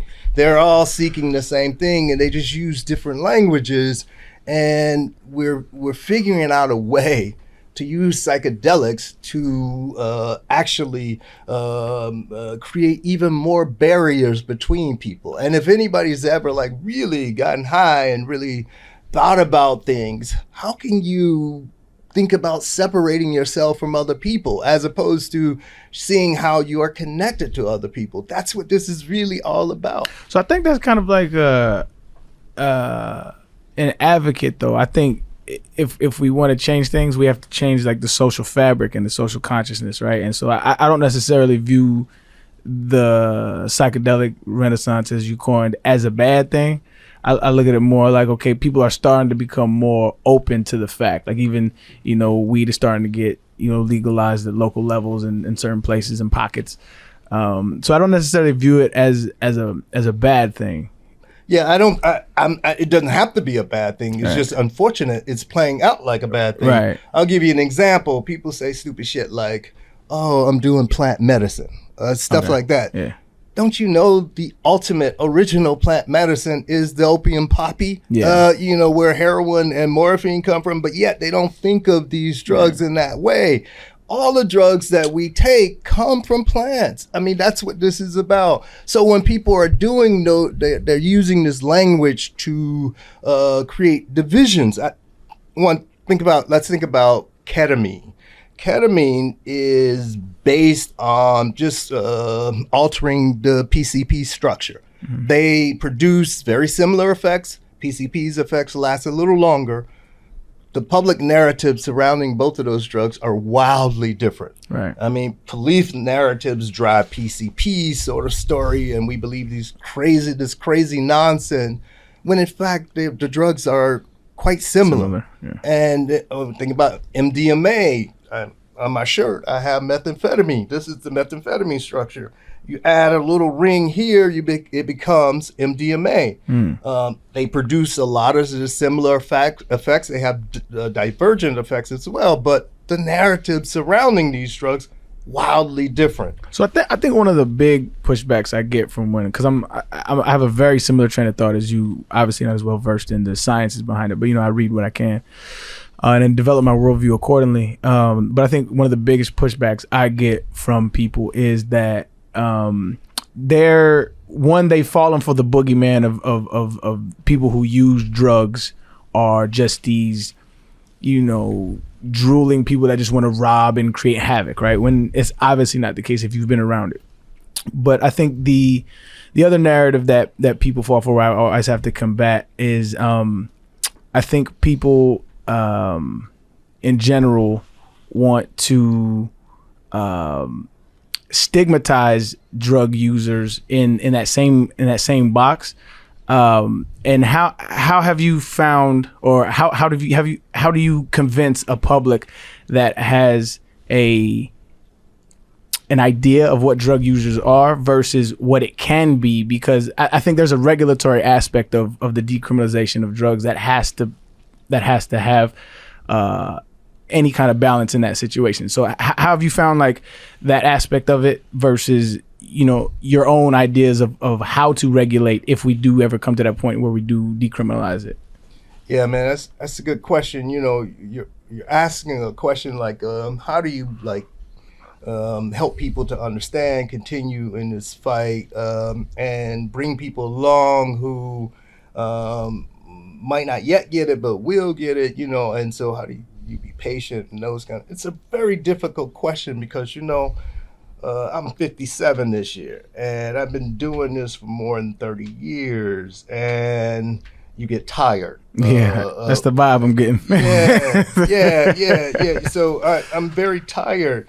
And then I try and think about like other struggles in the country where people have just looked to the Declaration of Independence. I think about the struggle for sexual equality. I think about homosexuality, all of these kind of things. And people were just saying, we just want to enjoy our rights. That's it. You know, and then it took the society a long time to get there. You know, even like we disparaged people who were gay, and we imprisoned them and did all of these sort of things.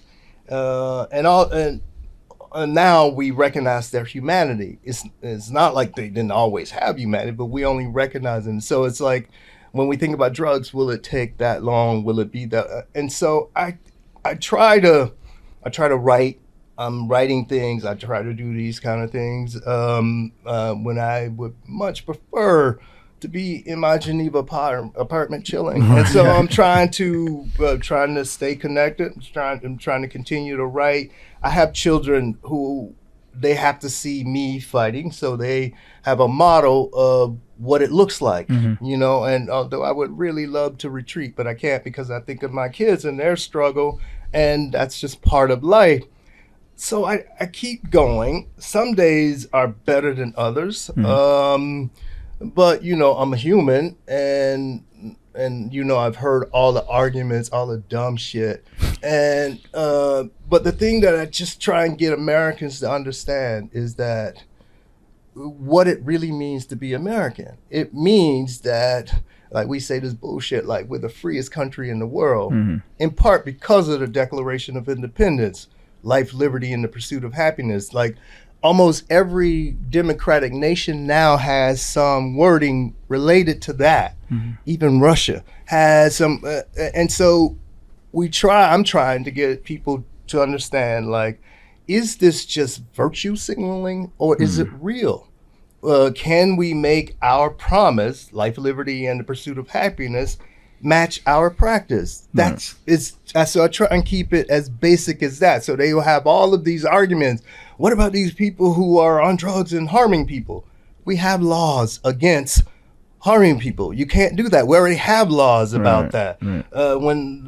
So the vast majority of people who take drugs are not harming people. So do you want to harm them, or do you want to suspend this promise? You know, so I try and get people to think about just the basics. It's like, are you who you claim to be? Yeah. It sounds to me like you're advocating from the standpoint of it's not the government's responsibility to tell you what you can or cannot put in your body, and that's a very like even platform that you have. That's, you don't waver Should be from bipartisan. That. You don't waver from that whatsoever. Because when I was talking to Arian about legalization, my concern was going to be that you can, if you have heroin that's available at a CVS, you go in, it's easier to overdose on heroin than if you don't know what you're doing than it would be for somebody to go in and, you know, buy a bunch of alcohol and overdose on that. I feel like it would be more dangerous as a whole, But what you're saying, you're not talking about any of that. You're saying like across the board, that's society's problem, that we need to educate people about what's dangerous, what's not. It's not the government's place to step in and do that. Is that a fair characterization? Absolutely. I mean, like with alcohol, every year 100,000 Americans will lose their life related to alcohol. A lot of that will be alcohol withdrawal. People abruptly discontinuing alcohol use, thinking that they're doing the right thing, and alcohol withdrawal can be deadly. Like heroin withdrawal is not deadly typically, but alcohol withdrawal is. And so we don't ban alcohol because of that. What we try to do is we try to educate people. We try to make sure that we sell it in unit doses such that people don't harm themselves. We can sell heroin in unit doses that will decrease the likelihood of people harming themselves. We can have a requirement before you purchase heroin, like we have with the driving in this country. You have to pass a driving test. You have to be a certain age. Every year, 40,000 Americans will lose their life on our highways. We don't ban cars. We just try to make sure that we make it as safe as possible. Right. Speed limits, brakes, all of these things, training people how to drive. Yeah, you know, Dan Rather did heroin on the air one time.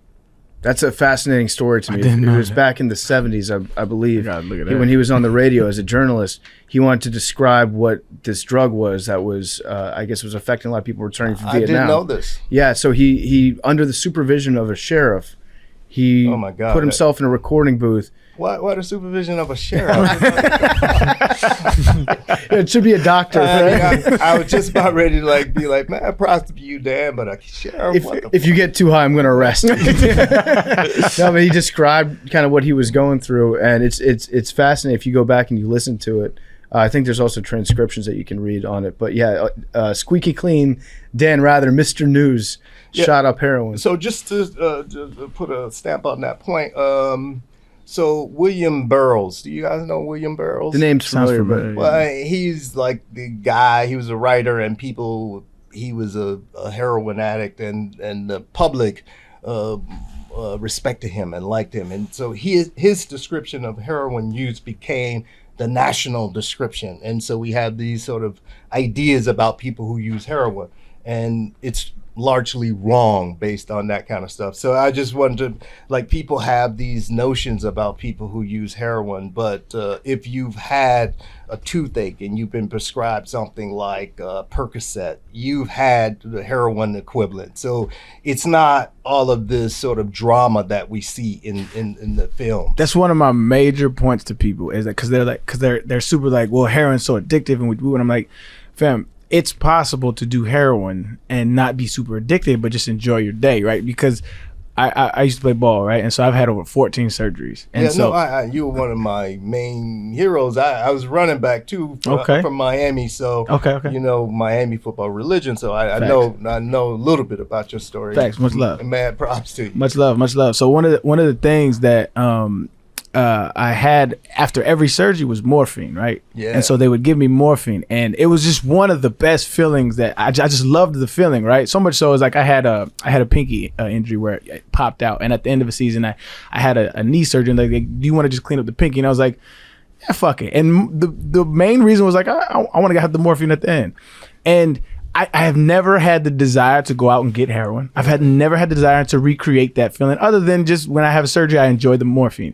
And I feel like the stigma behind drugs is you're just going to get hooked. You have to, and it can be a byproduct, right? It can be dangerous. Absolutely, I would not advocate otherwise. But I think the way in which we demonize it disallows us to educate people on its positive effects, because it can be a joyous experience. Like I always tell people, find me a closed-minded person that does drugs. It can't happen, because you just experience the world in a very different way and through a different world view. And I feel like I've gained so much from drug use. I've done hallucinogens. I've done weed, alcohol, all this stuff. But at the end of the day, I've never been hooked on anything.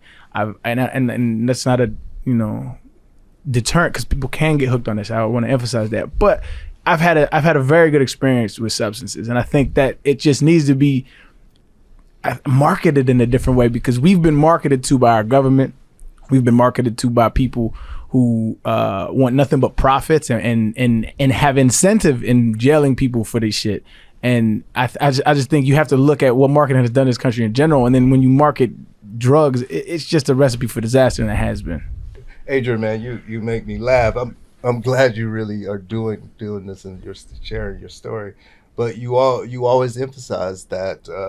I'm not saying that you can't get addicted. You always put that in the punchline. Yeah. So it's like having sex. Be like, it's great, but you don't have to say. I'm not saying you're not getting addicted. So we're always forced to say that. It's like, no shit. Yeah. Anything worth doing, you can potentially get in trouble with. That's life. Yeah. But the society has forced us to say that kind of thing. Yeah. But the football thing too is an important one that you were just laying out. That I think, like you were saying, these surgeries that you had and this dangerous game that you played, right? I mean, the goal is to take somebody's head off, obviously. Thanks. And in our society, we're cool with that. We're cool with mixed martial arts and boxing. The goal is to take someone's head off. Yeah. But the goal of drug use is not that. It's to feel euphoric and better. But we're not cool with that. Right. Not to say that we should be banning athletics in any kind of way. People should be have the right to enjoy their liberty, their pursuit of happiness. Right. But the inconsistencies just blows my mind. I'm with you. I mean, I talked to Joe Rogan, who does this sort of mixed martial arts thing. But yet there is some trepidation about drug use. It's like, what the fuck? You sitting here beating yourself up on a daily. Somebody who is cognitively impaired from the activity that they're participating in. Right. And not from drug use, but from getting banged in the head. And so I'm like, boy, this country, it blows my mind, the inconsistencies. I'm 100% on board. I want to let these guys ask a couple questions over here. Donnie just walked in. He's wearing the sunglasses right here. He's going to ask a question, then we'll kick it over to Big T and Billy afterwards. But Donnie has traveled all around the world, taken many drugs, various substances in various countries. It's nice to meet you. You too, Donnie. Two questions. The first is about Xanax. I know on the Joe Rogan podcast you talked about how you can die from alcohol withdrawals, but I know Xanax is the other drug where you can die if you just quit cold turkey. And to me, that has always seemed like one of the more dangerous ones because you can just build up a tolerance so fast, and then if you just quit on the spot, could have seizures and even die. But do you think there is still a role for Xanax to treat anxiety, or do you think there are much better ways to do it? Of course, there are people who, first of all, let's take a step back. In order to experience Xanax withdrawal, one has to be a chronic user and escalating doses over extended periods of time. So you have to actually really work. And so that can happen with all the benzodiazepines, Xanax, Valium, Librium, all of the benzodiazepines. Also, that can happen with the barbiturates, which we don't use as much. So barbiturates, alcohol, benzodiazepines, the same kind of thing can happen. But it requires a lot of work to get to that stage. And once you're at that stage, it's relatively easy to wean someone off as long as you know what's going on and you warn the person not to abruptly discontinue their use. And so if we think about whether there is a place for benzos in therapy, of course there are. There are people who are who've been safely maintained and they enjoy their benzos. And I worry that if somebody had a problem with benzodiazepines, something like Xanax, so now we should ban Xanax. And we did the same thing with the opioids. And now these opioid pain patients who have been doing well in life, now all of a sudden are being taken off. They can't get their medication. Some are committing suicide. So if you have these tools, why not make them available? You just have to be responsible when you do so. And then one more question. When I was living in China, I tried a drug called MCAT. I think it's short for methadone, methylketamine, or something like that. I really enjoyed it. I had a positive experience on it. But then I learned that same drug, it's like sold legally in some foreign countries as bath salts.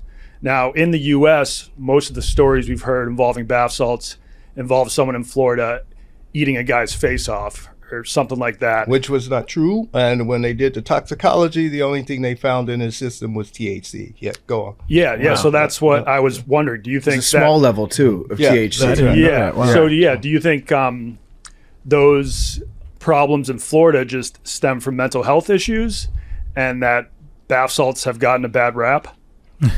Well, I'm from Florida, so I can't diss Florida too much. Florida is Florida. And so, People are going to be eating faces regardless. yeah, so the issues with that cat, I don't know what happened with that dude. I really don't. That's one isolated case. And we can take an isolated case and make whatever story we want out of it. But what I do know is that the cathinones, the drugs that you're talking about, the synthetic cathinones, didn't play a role. And the synthetic cathinones many of them produce, I wrote about this in my book, doing these drugs in Barcelona. Many of them produce effects like MDMA. Shorter lived, but many of the effects are like MDMA. In some cases, like hexadrone is like cocaine's effects, but it lasts longer than cocaine's effects. And so I talked about this in the book. I'm a fan of the cathinones, so. Same here. Thank you, Donnie. Yeah. Appreciate it. Billy, you got a question? My question's regarding your talk about the psychedelic renaissance and not wanting to say these drugs are good, those drugs are bad. But I want to hear your thoughts about like the varying degrees of addiction a drug can cause, and how is there actually any merit to psychedelics helping people with alcohol addictive disorder, or is it like if you have an addictive personality or genetics in your system where you shouldn't try drugs at all, or are psychedelics just as addictive as those other drugs? Yeah, so the first thing we have to do is take a step back. The first thing people should know is that the vast majority of users of any drugs, from heroin to cocaine to psilocybin, the vast majority of users of any drug are not addicted, and they won't become addicted. So that's number one. If that tells you that the majority of the users of a drug do not become addicted, then you can't blame the drug. You have to look beyond the drug when you do see addiction. And then you have to think about, so what do we define as addiction in medicine? So addiction is defined as like the social disruption of psychosocial functioning, if you will. So like people not going to work, people missing their family obligations, people putting themselves in harm's way when they take the drug.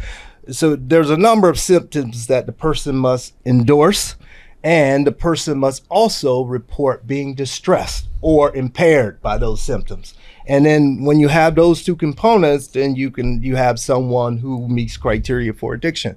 So that's what addiction is. Now, when we think about... So real quick, addiction in itself isn't necessarily an objective black and white thing.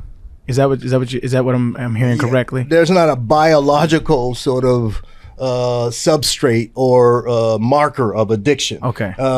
Instead, a clinician has to do a thorough assessment and making sure that these people have these type of disruptions, and this person is distressed by those disruptions. Gotcha. And that's how you define addiction. Gotcha. Okay. So now we think about like, okay, are there biological markers of addiction?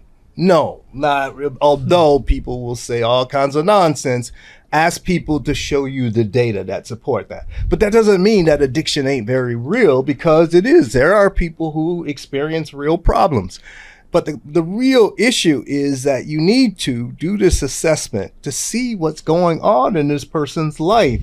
Like, for example, you can imagine someone being subjected to chronic unrealistic expectations. Like, I don't know, a child who was a star and they supported their whole family and they were always expected to do that. now the money is kind of drying up because they are not so cute, whatever the case may be. You can understand that person might have some problems in life.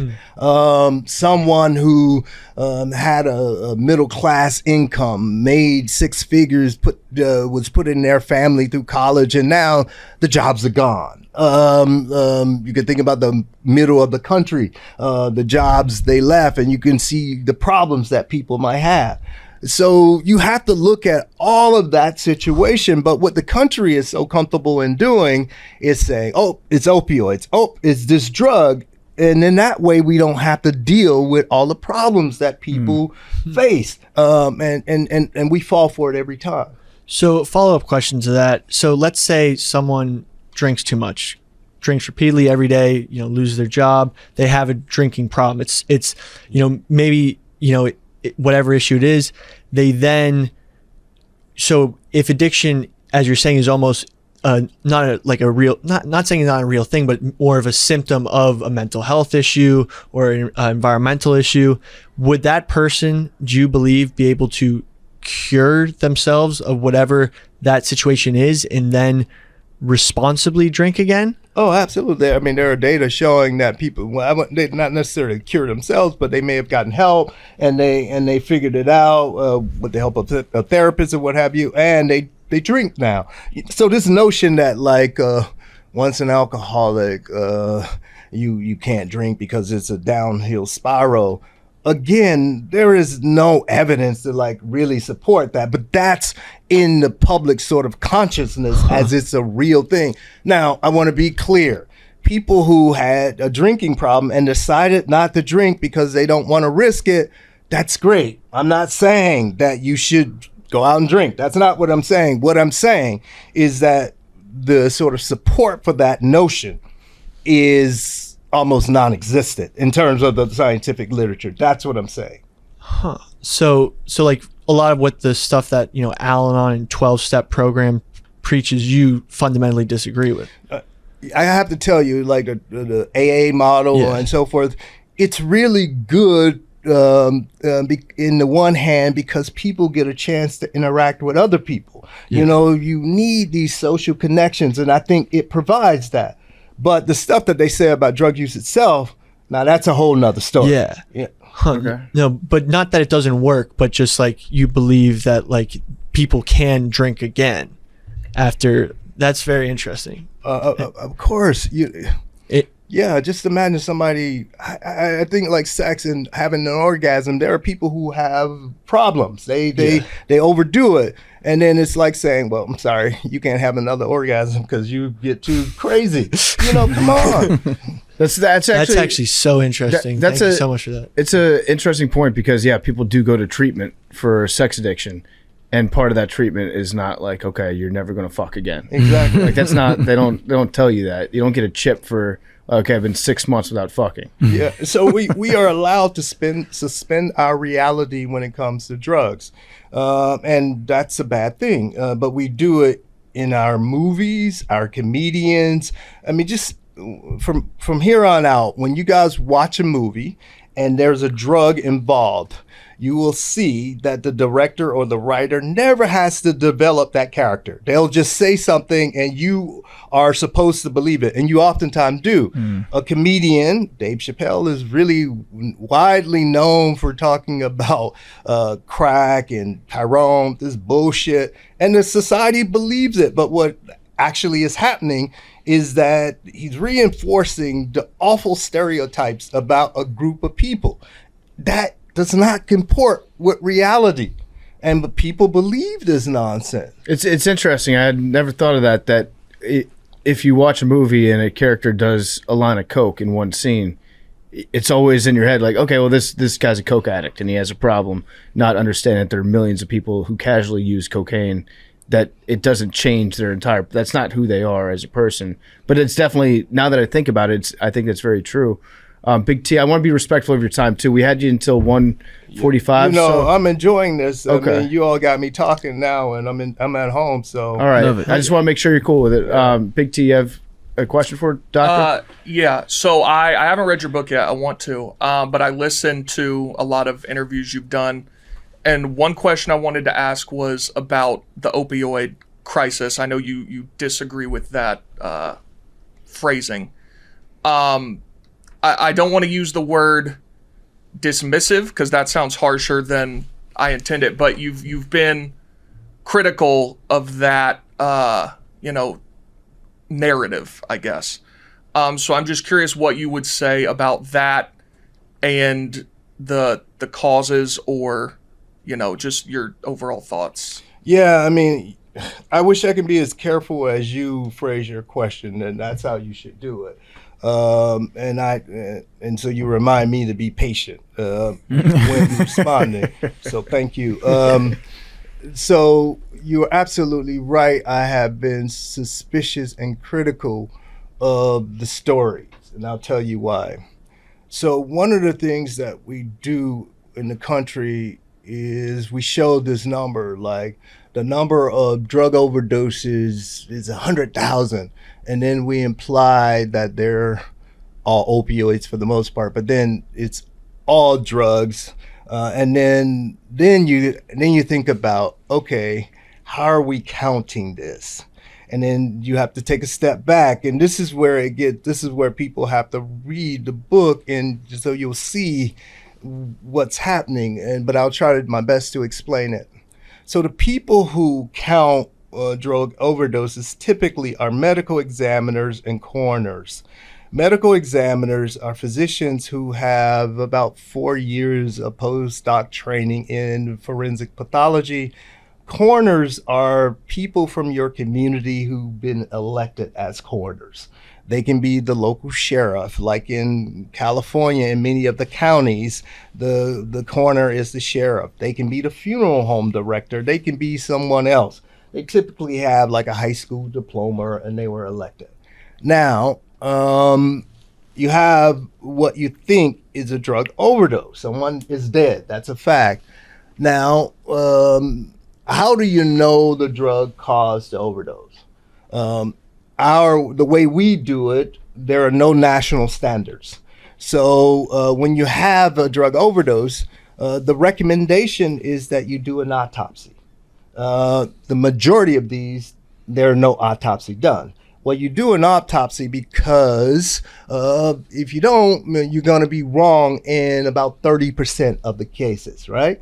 I'll just give you an example. When George Floyd was killed in 2020, the original, even when they did an autopsy, the original autopsy report said he died because of an overdose. Basically, drugs played a role in his death, is what they said.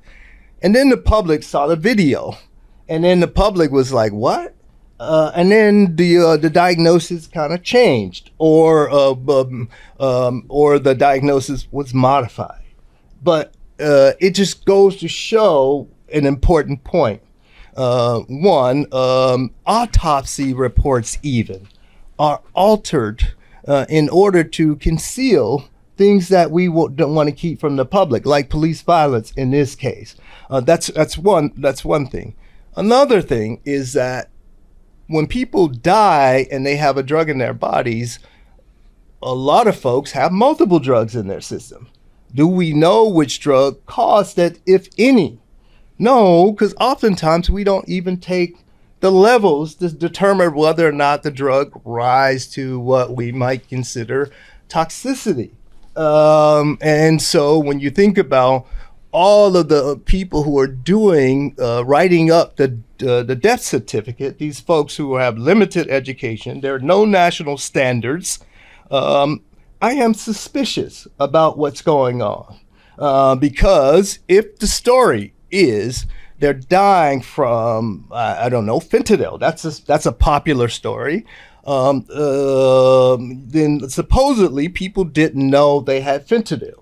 And they thought they had heroin or something. Well, if that's the case, that's an easy fix.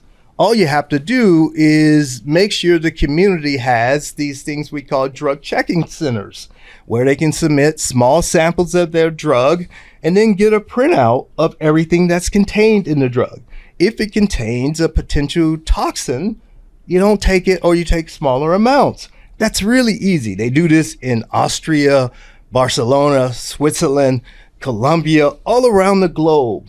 But we claim to be so concerned about the opioid problem and not have this basic measure if we think this is related to the problem. So that's another reason that I'm suspicious of what's going on, because it's not that complicated. Drugs are, put it this way, in my research, we give these drugs to people in the lab every day because of you, the taxpayers. And not only in our labs, but also in other universities. And you don't have any of these kind of problems. We give opioids. We give opioids sometimes in combination with other drugs. And you don't have any of these kind of problems that we're having out here in the real world. So if that's the real problem, it's an easy fix. I got a kind of a follow-up question for you. If there's no national standards, and I just looked it up and I didn't know that. That's crazy. There's no national standards for like causes of death and the reasons as to why. I had no idea. Probably like different tolerance levels too for people that might make it more difficult. Yeah, sure. But what I'm saying, the broader point I think is what data can we go by to trust? Because I think a lot of the times like that kind of issue spurs legislation that's harmful, right? Mm-hmm. And so if we don't have that should be a pressing issue for any legislator to say we need to tighten up standards of causes of death so that we can get accurate data, so that we can have accurate reasons as to why people are dying. And so I have not, that's why I said this is the first time I've heard that. Like, has there been any kind of push from, I always feel like this too. Let me go on a little. Science like has a branding problem. Like I really think science has a branding problem because they, like, you guys are the smartest motherfuckers on earth, but a lot of the times people don't know how to take that brilliance and put it in a palatable way that people understand it. And so a lot of this issue I see is like, those are the kinds of legislative things that I would absolutely vote for. But these are not the kind of things that, you know, are marketed to us as to what politicians care about. But this would actually help so much stuff. So have you seen any kind of lobbying or legislative pushes to help that specific issue? Man, you know, it's wow, you picked right up on the major point. Yeah. This is the issue. And so I wrote about this in the last book, Drug Use for Grown-Ups. And so you talk about science having this sort of marketing issue. To some extent, you're right. But, you know, like my first book, High Price, it was I got a lot of press, a lot of love. This book sold a lot more, but there was a lot more haters. But information like this is in that book.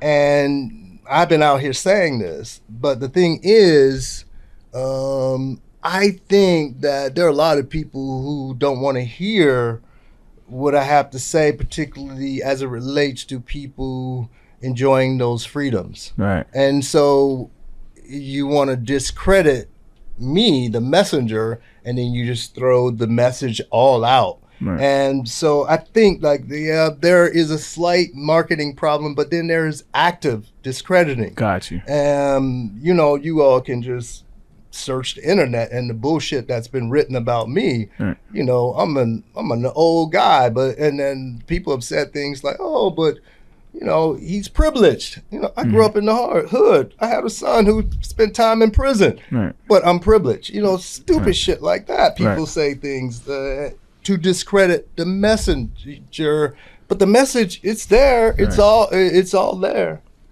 Interesting. So, my last question to you would be about something you said earlier in this interview, which was that you're tired. You're tired of, like, because it must feel like you've been banging your head against the wall, making this, you know, I feel like I'm gonna be mission. You in 20 years. That's where I'm gonna be. I'm like, yo, fuck it. Who gives a fuck these people? Like, that's what I can understand how you believe in something so very deeply, and you've got studies that you've done, and here's the data, and some people just won't look at it, and people are dying.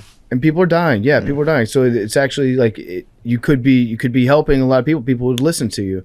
Are there things that you've done over the years that you've been making this push that you look back and you're like, that's progress that we've made?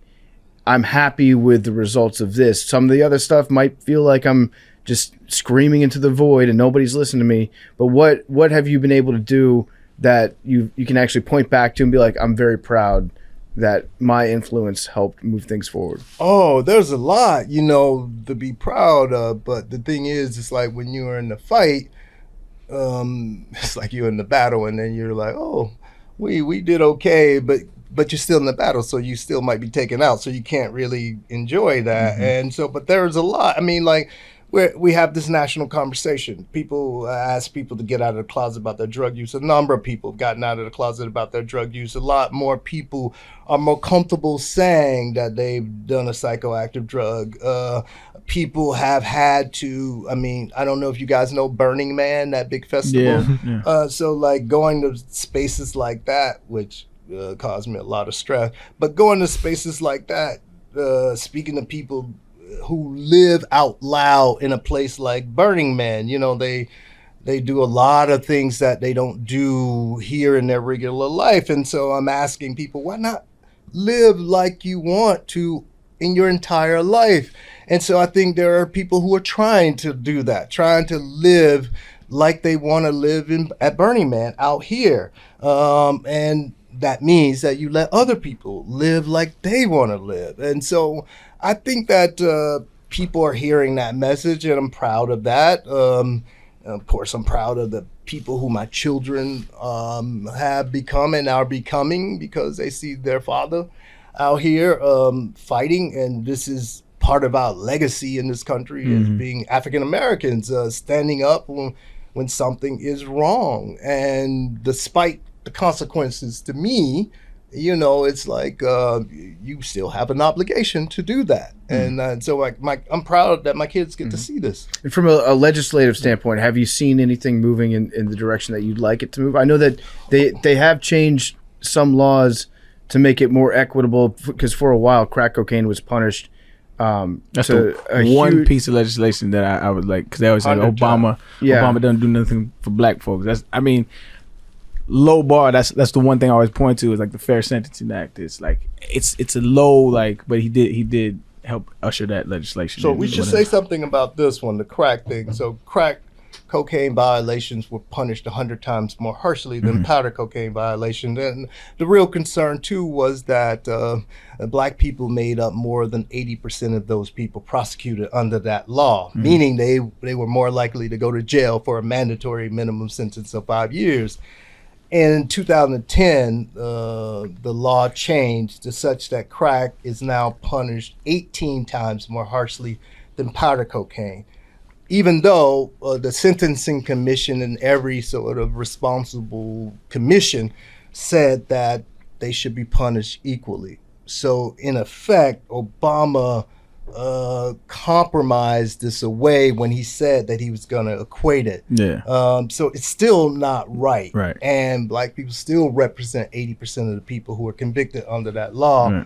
And so that one disappoints me a lot, related to him. But I think about some successes. I think about Oregon. They decriminalized all drugs. I think about what's happening with cannabis around the nation.